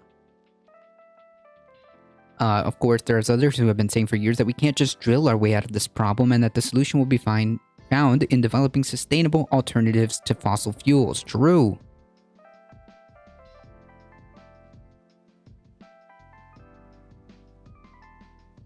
In 1952, the Paley Commission suggested that the U.S. This is from the Eisenhower administration from 1953 to 1961. Here's a quote from a paper analyzing efforts to develop solar energy way back. In 1952, the Paley Commission suggested that the U.S. begin development of solar energy and other alternative sources to energy to slow a growing American dependence on Middle Eastern oil, but rejecting these recommendations, the Eisenhower administration refused to increase federal support for solar energy and terminated the support for synthetic fuels. During the 1950s, funding for solar research was limited to only $100,000 per year, and the Eisenhower administration torpedoed a bipartisan legislation proposed in the 50s to increase solar to $1 million per year. Yeah. We have plenty, and again, this is back to South Florida's comments. We had plenty of time to work on this problem, and we blew it. The oil industry made trillions, our planet has heated to unprecedented levels due to our CO2 and methane emissions, and decades after this Paley Commission sound recommendation, we still produce most of our electricity from fossil fuels. Yep. We blew it. We blew it, chat.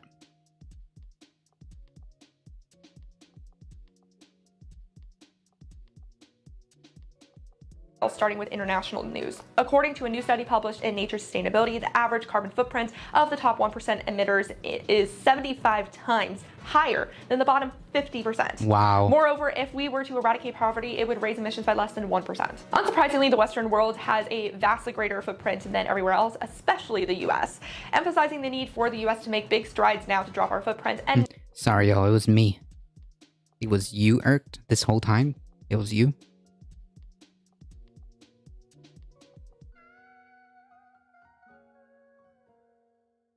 Charmho, I've seen you around in other chats.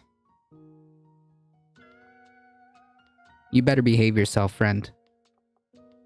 Not make the excuse of waiting for other countries like China and India to go first. Now, of course, China is never helping its own situation because it just spent another $3.8 billion on another 3 coal mines. China saw its biggest increase in total energy consumption and coal use in a decade. Yikes. Just this last year. I China, feel that. this is really not the right direction. The International Energy Agency, or IEA, recently made a report which is called the 2022 Global Methane Tracker Report. Yes, I think we I think we went over this one too. Holy yikes, folks. Bad. It was the first report to lay out methane emissions of every country, and it found that the global energy sector has been producing 70% more methane than what is being officially recorded. Well, that's because yes, it is very damning.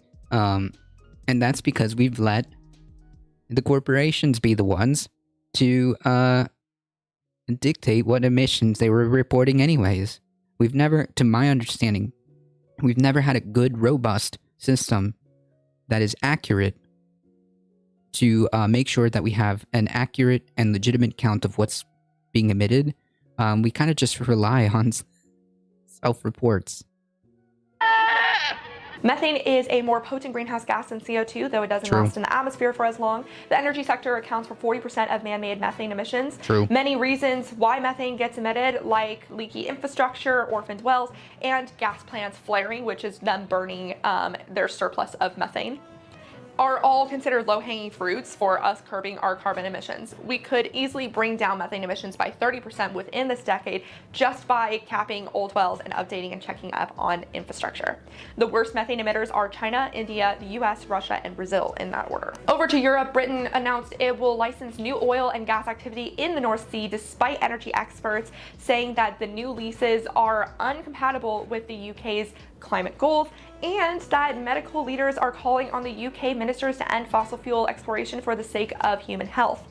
They have ignored both of those groups of experts. European energy experts are also sounding the alarm for a mass greenwashing of blue hydrogen by the EU's green investments parameters now that gas is Yikes. considered a clean transitional form of energy. What? Blue hydrogen is made as a byproduct of gas. But lately, fossil fuel companies have tried to develop new gas projects using the justification of producing hydrogen. As Mark Jacobson, the director of the Atmosphere Energy Program at Stanford University, describes it, quote, "Blue hydrogen is basically nothing but a smokescreen for more air pollution, mining, and fossil fuel use with hardly any CO2 benefit." If you would like to learn more about the difference between blue hydrogen and green hydrogen, I did a video a little while ago talking about hydrogen energy in general. The IEA recently reported that there are at least 50 blue hydrogen projects in the works right now. And this is exactly what the IPCC report was referring to when they said that governments have been spending money recklessly. So, not good. Over to the US, we look at another greenwashed form of energy, corn-based ethanol. Fossil fuel companies love to advertise ethanol as a renewable fuel that emits 20% fewer greenhouse gases than gasoline. But a new US-based study found that corn-based ethanol might produce 24% more greenhouse gases Damn, than corporations gasoline. lying? The research team specifically looked at the effects of the US Renewable Fuel Standard, or RFS, which requires blenders to add billions of gallons of renewable fuel to the country's transportation fuel supply every year, making the world's biggest biofuel program. The goal was to increase the US's fuel independence, but 15 years on, we're not independent, so. And the degradation of grasslands and forests into croplands, both domestically and internationally, to handle the biofuels' increased demand on corn is releasing carbon from the soil in the process.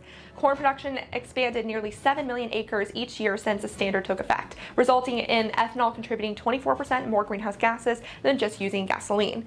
This isn't the first time that these researchers have done studies like this. They reported in a paper in 2008 that corn-based ethanol would double its greenhouse gas Jesus emissions Christ. over 30 years. The USDA and prominent agriculture-focused universities have countered these claims with their studies showing that corn-based ethanol reduces emissions as much as 40 to 45%. The U.S. Secretary of Agriculture recently reiterated the importance of lower carbon biofuels to the National Ethanol Conference. Now, I want to say that there are other types of biofuels made from everything from algae to food waste, and I do plan to make a video on that at some point. I think Just Have a Think has covered a couple of the different types of biofuel options, but ultimately some might help lower the footprint of industries that are hard to decarbonize, like aviation. Yeah, I think that hemp also has a possibility there. But I think that this is a good cautionary tale to suggest that we should move away from fuel-based transportation methods to electrification. Back over to Texas. Last time we talked about the growing number of states that are following Texas's lead to blacklist companies that want to divest from fossil fuels. Basically, by blacklist, I mean that the state government would no longer support those companies. It's so dumb, because shouldn't they be divesting from fossil fuels, not divesting from companies divesting in fossil fuels? Unfortunately, these tactics seem to be working. After being threatened with being dropped from the Texas pension funds, BlackRock has backtracked its plans to decarbonize, going so far as to say in a memo that they want to see fossil fuel companies succeed and prosper. So, great. Yeah, of course. The only thing that matters at the end of the day is not the health of the planet, it's not sustainable ecosystems, it's not anybody's particular health, water, food, none of that being sustainable. It's profit. So much for letting the free market choose to decarbonize. Along these same lines, West Virginia just created a state-funded insurance company to help coal mine operators otherwise unable to get reclamation bonds as many companies are recognizing coal as a dying industry. Reclamation bonds are basically collateral for coal companies, which they put up to ensure that they will restore and clean up land after they're done using it, which they are legally obligated to do. But often companies stop using the land because they file for bankruptcy, so the land never gets cleaned up, leaving private insurers and the state to clean up their mess. Because coal companies have become so unreliable, many bond companies don't want to work with them. Even if mining companies don't default, the bond money usually only pays for a fraction of the cost it would take to clean up the mess. So the companies usually choose to file for bankruptcy instead, so they completely get out of the responsibility. Nice As a meme. result, mining companies often get away with leaving an environmental mess for West Virginian taxpayers to pay for cleaning up. I would also like to take this opportunity to bring your attention to the fact that Senator President Joe Manchin is pretty intertwined with this. Yeah. So all this being said, creating a new bonding program doesn't fix any of the underlying issues why bond companies don't want to work with them in the first place. Funny enough, the coal industry initially rejected the notion that a new bonding program was even needed, simply because they really didn't want to be singled out. It's kind of like when an office makes a rule, but everybody knows that it's because of this one employee. Finally, let's get into the fossil fuel fails. A new study shows that soot pollution in Antarctica is accelerating climate-driven melting in the most popularly traveled areas of Antarctica. The soot is mostly from the exhaust of cruise ships, vehicles, airplanes, and electrical generators, as more people are touring Antarctica. It also comes from wind driven from other parts of the globe, but it's causing an extra inch of snowpack shrinkage in the most visited parts of the continent every year. Maybe there are just some places that we just shouldn't tour. And I say that, I really do want to go to Antarctica, so maybe we just need to stop the tours until we're able to electrify everything. Okay, now let's get into the other climate And cruise ships. Why? news points I did not have the time to elaborate on. There is no favorite climate victory point today because I knew that I would be talking a decent amount about the IPCC report, and I don't want to make this video too long. I say as it's probably going to be 30 minutes long. There's a lot of news. All right, let's start with other climate changing examples. Snowpack in California is 73% below average already for this year. Hundreds of thousands were left without power after Storm Eunice slammed into the UK and Ireland. Only days later, Storm Franklin hit the UK, mainly Northern Ireland, with flooding and high winds. Meanwhile, Portugal's drought is getting worse. Syria's agricultural industry is being decimated by climate change-induced drought and a decade of war. Iraq's second largest lake, Razaza Lake, is drying up fast. And the Antarctic sea ice has fallen to its lowest level since measurements began in 1979. Now for some other new studies. Weather disasters affected 1 in 10 homes in the US last year. Plants are beginning to flourish in Antarctica as it warms. A new global data was released talking about the projected impacts of climate change on corn, soybeans, rice, and wheat. Frankly, it emphasizes why we probably shouldn't rely on corn as a biofuel method. The drop in emissions from the COVID-19 shutdown in China has been linked to the record rainfalls in the summer that killed hundreds of people. Now, this is not necessarily an excuse for not dropping emissions, but it does really show how much emissions impact even just the local environment. New research shows that climate change is intensifying Earth's water cycle at twice the predicted rate, and a new study finds a link between extreme heat and increasing numbers of mental health ER visits. True. Now on to other climate victories, starting with Britain investing money into Nigeria's renewable energy and other adaptation and mitigation projects. The National Portrait Gallery has finally announced it's ending its BP sponsorship after 30 years. The journalism organization Associated Press, or AP, announced a sweeping climate journalism initiative. The banks UBS, Standard Chartered, and BNP Paribas have joined an initiative for building a voluntary carbon market platform called Carbon Place.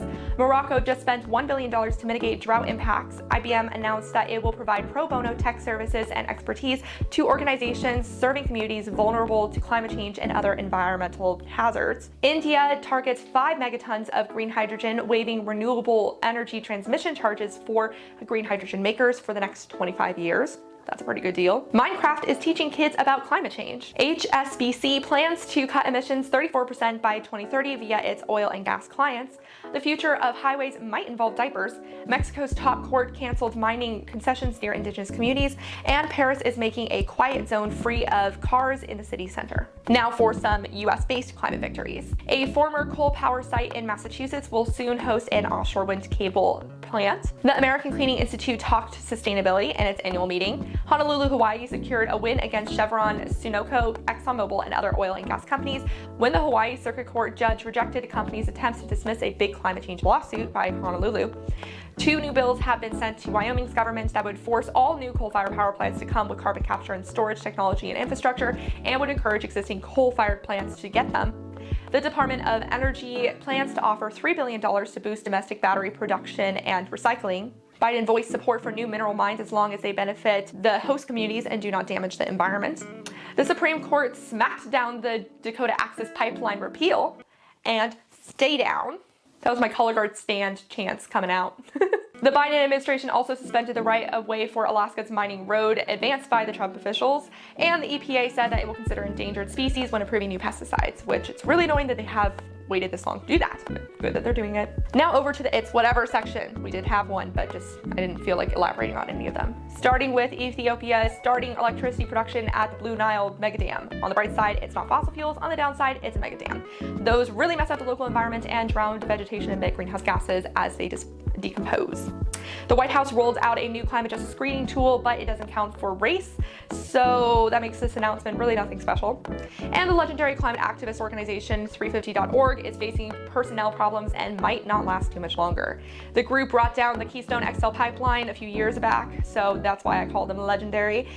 It sucks that this group is having problems and might shut down, but if they do, we appreciated your service. Now to the climate change fails, starting internationally. The Green Revolution rhetoric is undermining support for environmental action, according to a new research. The solution? Talk about nature.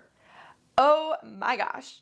I have a bone to pick with this, okay? Because we started this whole climate activism thing talking about nature, talking about why people should just care because of the polar bears and because of the natural world, and that didn't work. So we're like, okay, sure, let's go ahead and talk about the economy because that seems to be something that people care about more. And now apparently rhetoric like the green revolution or the clean energy revolution, now it's turning people off. It's turning off about 30% of people.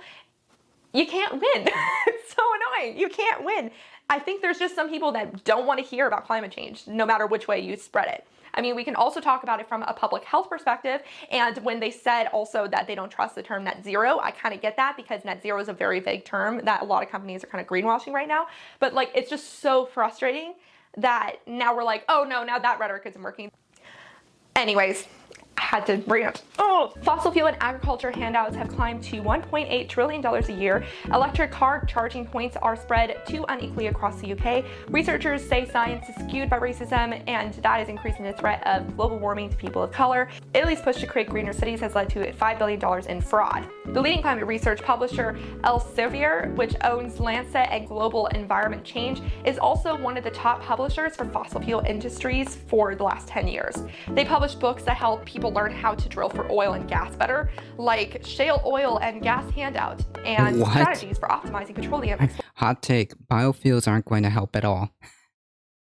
True. They also give fossil fuel companies access to geofacets, which combines thousands of maps and studies to make it easier to find and access oil and gas reserves, in addition to locations for wind farms and carbon storage facilities. They've commissioned authors, editors, and journal advisory board members who are employees at top oil firms. Gross! What are they doing? Activists are raising inclusivity concerns for COP27 in November as Egypt hikes up hotel prices for it. It's normal for places to hike up prices for a big event, but in this case, we need everyone at the table, rich and poor, so that's a problem. The Canadian government has been funding a fossil fuel sympathizing researcher for years. The University of Victoria economics professor Garrett Cornelis Van Coten has held the prestigious title as Canadian Research Chair in Environmental Studies and Climate Change, while he is literally one of the 0.01% of researchers who doesn't even think climate change is happening. The South African province Limpopo is clearing way for a new China-backed $10 million coal complex. And the think tank behind the company Canon has been calling the climate crisis fake news and Greta Thunberg a communist. You'd love to see it. Jesus Christ. Now on to other US climate fails. Renewable energy is now the latest victim to misinformation. Texas has been updating its grid to improve its reliability, but none of it involves increasing renewables, despite the fact that increasing variability in the grid will help improve resiliency. Oil majors are like, how pathetic. How pathetic is it that when you cannot provide a single argument, your go-to is just like, oh yeah, she's just a communist, or you're a communist, socialist, blah, blah, blah, buzzword here. Like, I don't get it. What? Jesus. Shockingly, not following through with their climate pledges, Bitcoin miners revived a dying coal mine. New York City's plan to get energy from a Canadian dam to make up for a nuclear power plant closure is now being fought by the same environmental activist groups that once supported the move. They have the same arguments that I made about the Blue Nile River Dam, but the Canadian dam everyone trying to become a billionaire. It's colder in Canada, so things Everyone trying to become a billionaire with their fossil fuel alternatives are just making things worse, not better. don't rot as fast. So it might actually be a good clean energy source for New York City. I know that the whole hydropower thing is complicated. I only recently understood that a deeper and cooler lake made by dams emits less than a shallower and warmer lake. And that makes sense, but I just never thought of it. Still, though, it does disrupt the fish populations and could incite drought downstream. So I'm not saying dams are great, but some are better than others. And the U.S. environmental enforcement activity has dropped since 2018, which is not a good sign. People should be arrested for doing bad things. Finally, to the rest of the fossil fuel fails. If you had lasted this long, by the way, thank you so much for your interest in these topics, and please subscribe if you haven't done so already. Okay, a New Hampshire town is seeing elevated cancer rates from high concentrations of forever chemicals found in plastics, or PFAS. New Hampshire recently reached a... Remember, these corporations have told us that there's nothing wrong with this, and have attempted numerous times to circumvent regulations when it comes to PFAS. $25 million deal with Monsanto over a different chemical normally found in paints, coolants, sealants, and hydraulic fuels called PCBs. Even though PCBs were banned from use in 1979, they are still found messing up everywhere, from people to fish to birds. Monsanto allegedly knew about the harmful effects and longevity of the chemical, but didn't feel the need to share it with the rest of us. Internal documents show that they knew compounds would lead to contamination of human food, particularly fish, the killing of some marine species like shrimp, and the possible extinction of several species of fish-eating birds. Wow, that is despicable. Continuing on this theme, researchers recently reported that they found widespread contamination of common grocery store items with the controversial weed-killing chemical glyphosate, or Roundup. Wheat bread, chickpeas, and Quaker Oats contained the highest levels of the pesticide, and most pesticide-laced foods were purchased from Walmart, Whole Foods, Hy-Vee, Target, and Natural Grocers. I don't know if they just didn't look I'll drop at it again. the other Trader Joe's and Safeway, but those were the ones that they mentioned. But this stuff is literally everywhere. It was even found in some organic foods. The U.S. meat industry uses 235 million pounds of pesticides every year, threatening thousands of at-risk species in the process.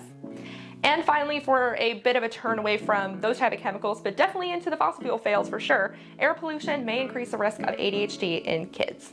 Whew, wasn't that a list? It just seems to be getting longer and longer. I've been trying to post on Mondays, but apparently this weekend I needed to sleep, so that's why I'm a little late on this. But next Monday, I will be taking a look at California's climate action status, because I really need to know more about what my state's doing, and especially since it's kind of considered like the token Democrat solution for climate change sort of state. So I'll have a special guest too, so get stoked for that. Until next time, remember to talk about the climate crisis every single day and to support your local news stations.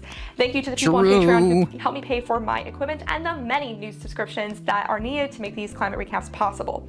A special shout out to the climate confident and courageous David H., Norman Anal, Greg H., and Paul B. I greatly appreciate your support. If you would like to support the work I do monetarily, feel free to check out the Patreon link below or the Buy Me a Coffee link for a one-time donation. Thank you very much, and I will see y'all next time. Bye. Cool. Yeah, please go show some support to the Beckosphere.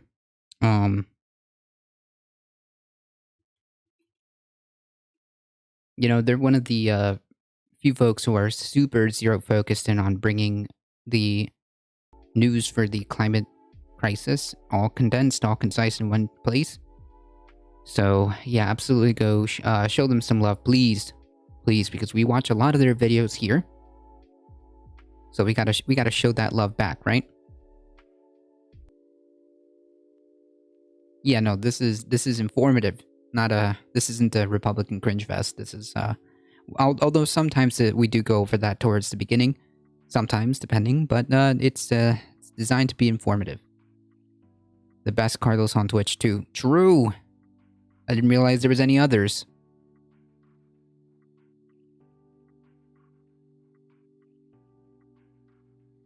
All right, folks.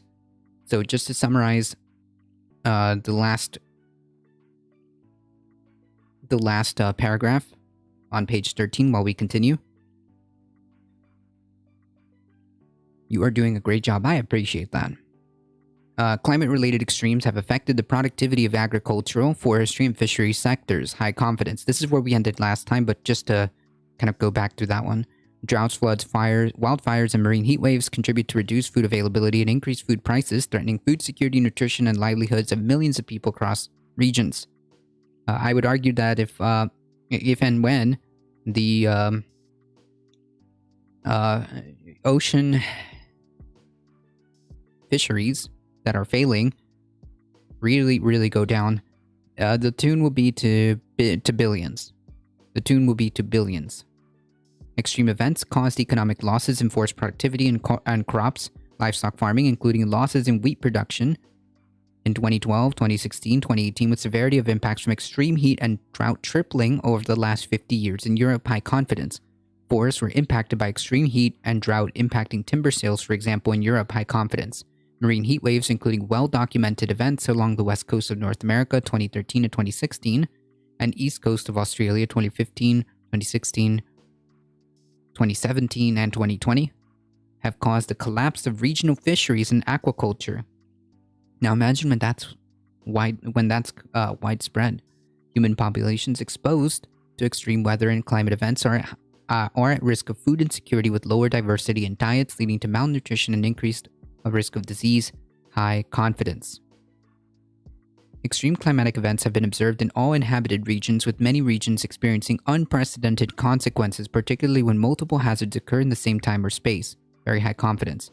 Since AR5, the impacts of climate change and extreme weather events such as wildfires, extreme heat, cyclones, storms, and floods have adversely affected or caused loss and damage to human health, shelter, displacement, income, livelihood, security, and inequality. High confidence. Over 20 million people have been internally displaced annually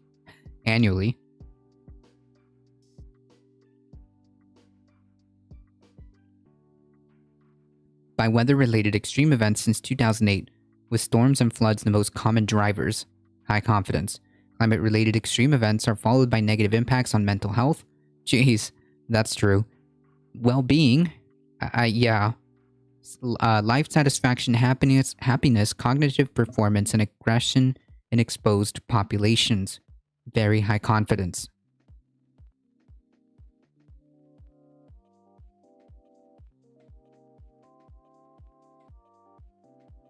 Let's go, Carlos. If you want to see what happens during extreme weather but sped up, look at Ukraine right now and Russia in a month when they run out of food. Yeah, it's gonna... Whew. Well, the thing is, like, we don't have to go that far. Just look at the, well, from here, from the, south. Right? There are a bunch of climate migrants, folks who have no choice but to leave because their crops are failing, because they can't feed their family due to climate change. That's already happening. It's not like something that's, you know, that's gonna happen in a couple of decades. No, it's already happening. It's already happened. Climate change is already stressing food and forestry systems with negative consequences for livelihood, food insecurity, and nutrition for hundreds of millions of people, especially in low and mid latitudes. High confidence. The global food system is failing to address food insecurity and malnutrition in an environmentally sustainable way. Jesus, what a damning sentence. Holy yikes. What a damning sentence. Climate change impacts are negatively affecting agriculture, forestry, fishery, and aquaculture, increasingly hindering efforts to meet human needs. Human-induced global... It's also like the way we have distribution and consumption is also just not efficient.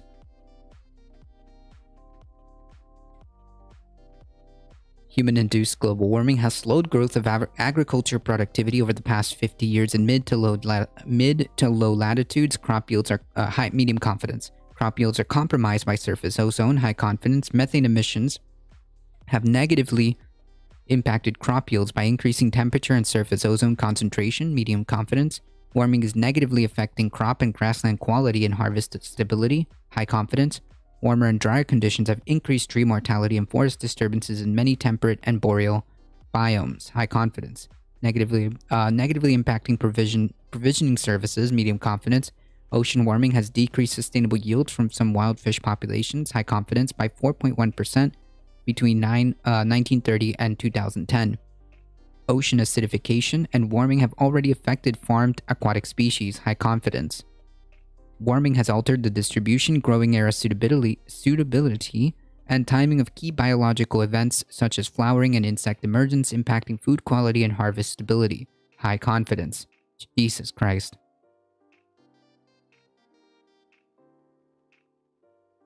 Yes, I believe so. I believe there is something to that. I'm just trying to. I'm just not remembering the exact. But I think there was something due to that. Dr. Dragon Rider. It is very likely that climate change is altering the distribution of cultivated and wild terrestrial, marine, and freshwater species. At higher latitude, warming has expanded the available area, but has also altered phenology. High confidence. Potentially causing plant pollinator and pest mismatches. Medium confidence. At low latitudes, temperatures have crossed upper tolerance thresholds for more frequently leading to heat stress and/or shift in distribution for losses for crop, livelihood, fisheries, livestock, and aquaculture. High confidence.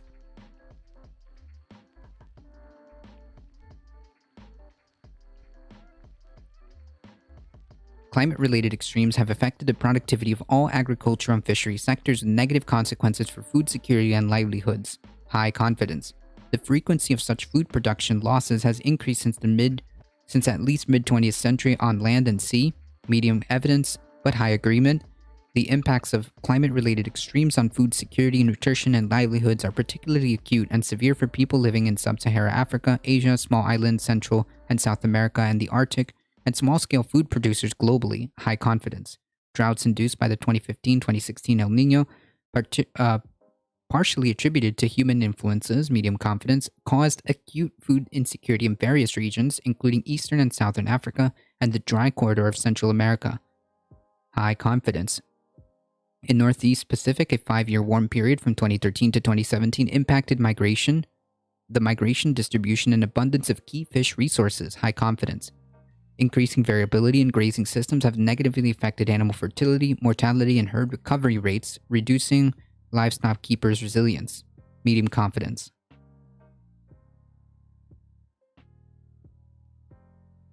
Climate-related emerging food safety risks are increasingly global in agriculture and fisheries. High confidence. Higher temperatures and humidity caused by climate change increases toxigenic fungi on many food crops. Yikes. High confidence.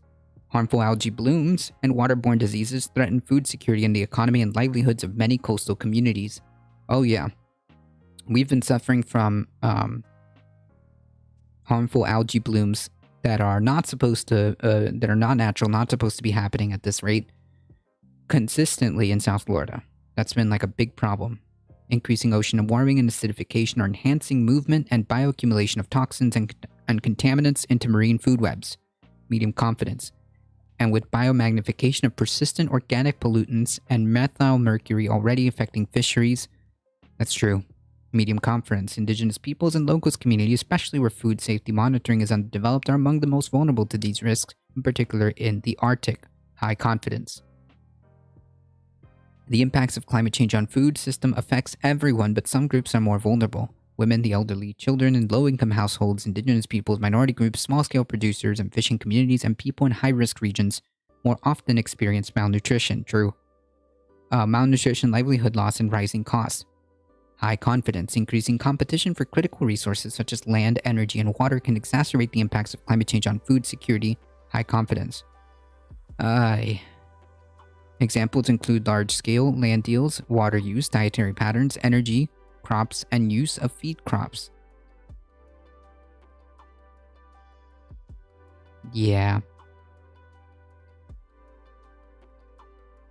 That's gonna get a bit rough when we can't grow food. It's gonna get a bit rough when we can't get water.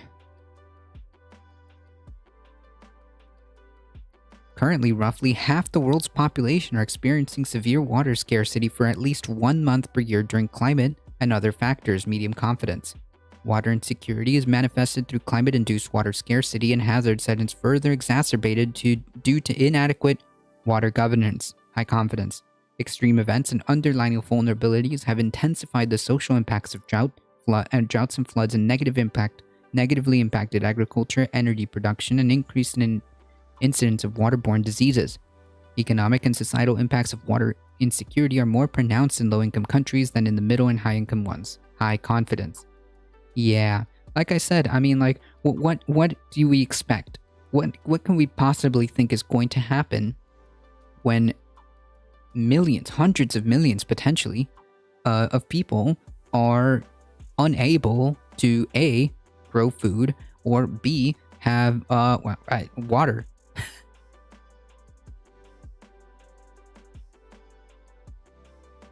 Climate change has intensified the global hydrological cycle, causing several societal impacts which are felt disproportionately to vulnerable people.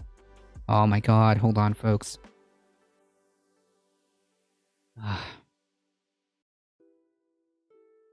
Sorry, folks, hold on.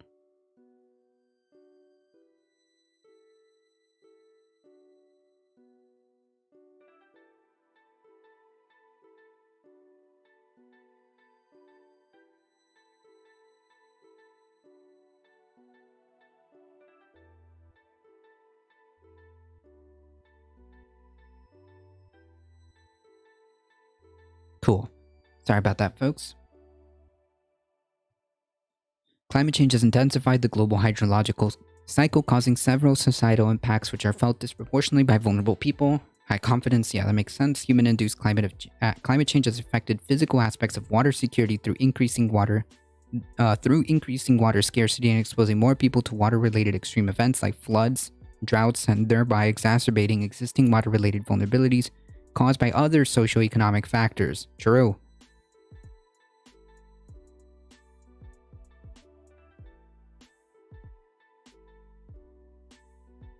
High confidence. Many of these changes in water availability and water-related hazards can be directly attributed to anthropogenic climate change. High confidence. Water insecurity disproportionately impacts the poor, women, children, indigenous peoples, and the elderly in low-income countries. High confidence, and specifically marginal geographies. Example, small island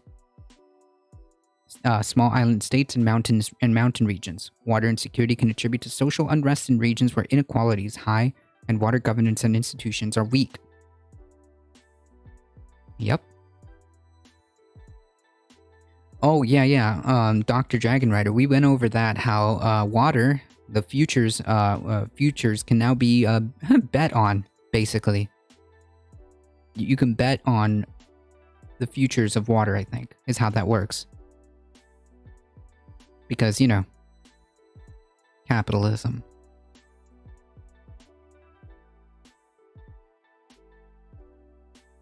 Worldwide, people are increasingly experiencing unfamiliar precipitation patterns, including extreme precipitation events. High confidence. Nearly 500 million people now live in areas where the long-term average precipitation is now as high as was previously seen in only once in about 6 years. Medium confidence. Approximately 163 million people now live in an unfamiliarly dry area.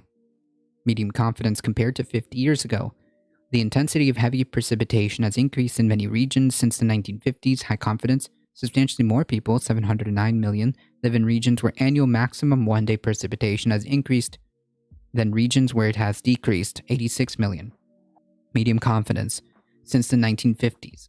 At the same time, more people, 700 million, have been experiencing longer dry spells and shorter dry spells since the 1950s. Medium confidence, leading to compound hazards related to both warming and precipitation extremes in most parts of the world.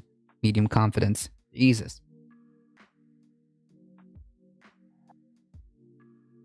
Yeah, it's not only commodified, but bet on. How dystopic. Glaciers are melting at an unprecedented rate, causing negative societal impacts among communities that depend on cryospheric water resources. High confidence.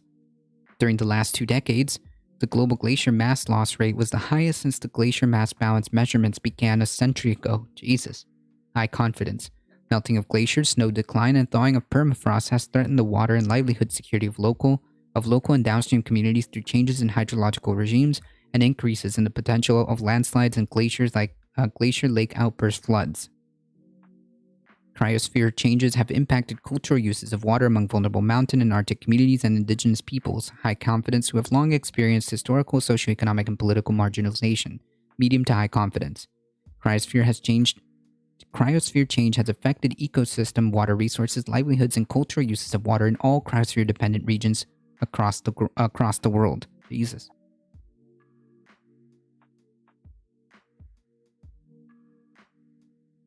A noon meaning to making it rain. Impacts of droughts and floods have intensified due to the extreme events and underlying societal vulnerabilities. High confidence. Anthropogenic climate change has led to increased likelihood, severity, and societal impacts of droughts, primarily agricultural and hydrological droughts, in many regions. High confidence. Between 1970 to 2019, drought-related disaster events worldwide caused billions of dollars of economic damages. Medium, particularly exposed to climate change-related droughts. High confidence. Recent heavy rainfall events that led to catastrophic flooding were made more likely by anthropogenic climate change. High confidence. Observed mortality and losses due to floods and droughts are much greater for regions with high vulnerability and vulnerable populations such as poor women, children, indigenous people, and the elderly due to historical, political, socioeconomic inequities. High confidence. Climate-induced changes in the hydrological cycle have negatively impacted freshwater and terrestrial ecosystems. True. Climate change and changes in land use and water pollution are key drivers of loss and degradation of ecosystems. High confidence, with negative impacts observed on culturally significant terrestrial and freshwater species and ecosystems in the Arctic, mountain regions, and other biodiversity hotspots. High confidence. Climate trends and extreme events have caused major impacts on many natural systems. High confidence, for example, periodic droughts in parts of the Amazon since the 1990s, partly attributed to climate change, resulted in high tree mortality rates, basin-wide reductions in forest and productivity, and momentarily turning Amazon forests from a carbon sink into a net carbon source. High confidence.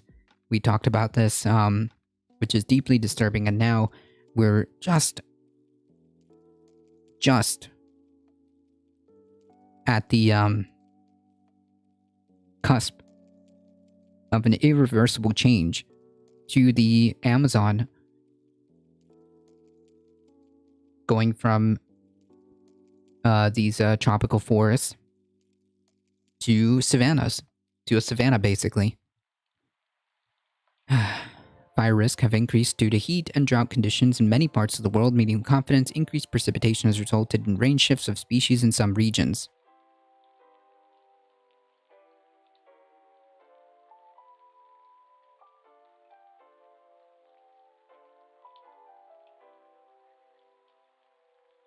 Alright, folks. Page 17. We are making great progress, I think. But unfortunately, I do gotta get going. Gotta get set up for work. The Coconut Island thought experiment. Alright, folks. Unfortunately, that is all the time I have today. I want to thank all of you guys for hanging out. I appreciate all the support. I appreciate all the new follows. If you guys haven't already, please make sure you hit the follow button on your way out. It does really help us out, and you get 5 free emotes.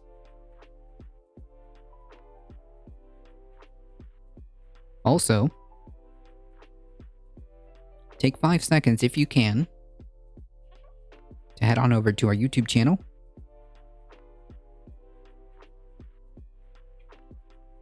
Hit that subscribe button, it really does help us out, and join our Discord for any updates on the channel.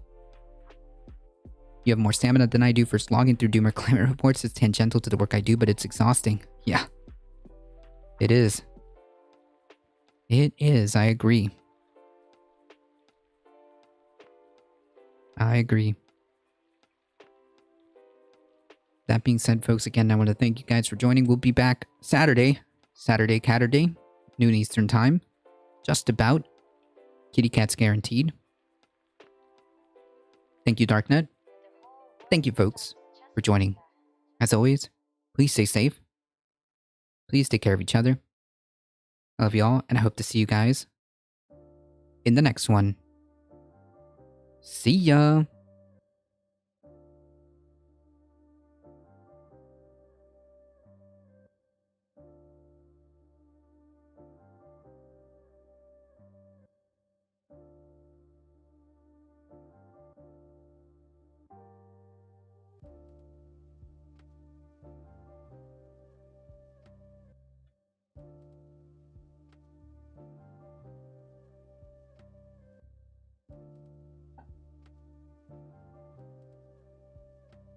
My keyboard was typing backwards. I appreciate that, though.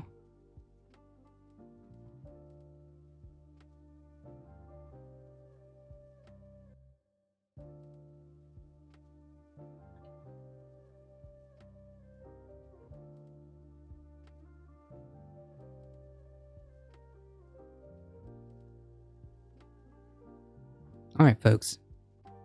We are heading out in 5, 4, 3, 2, 1. Here we go. See ya.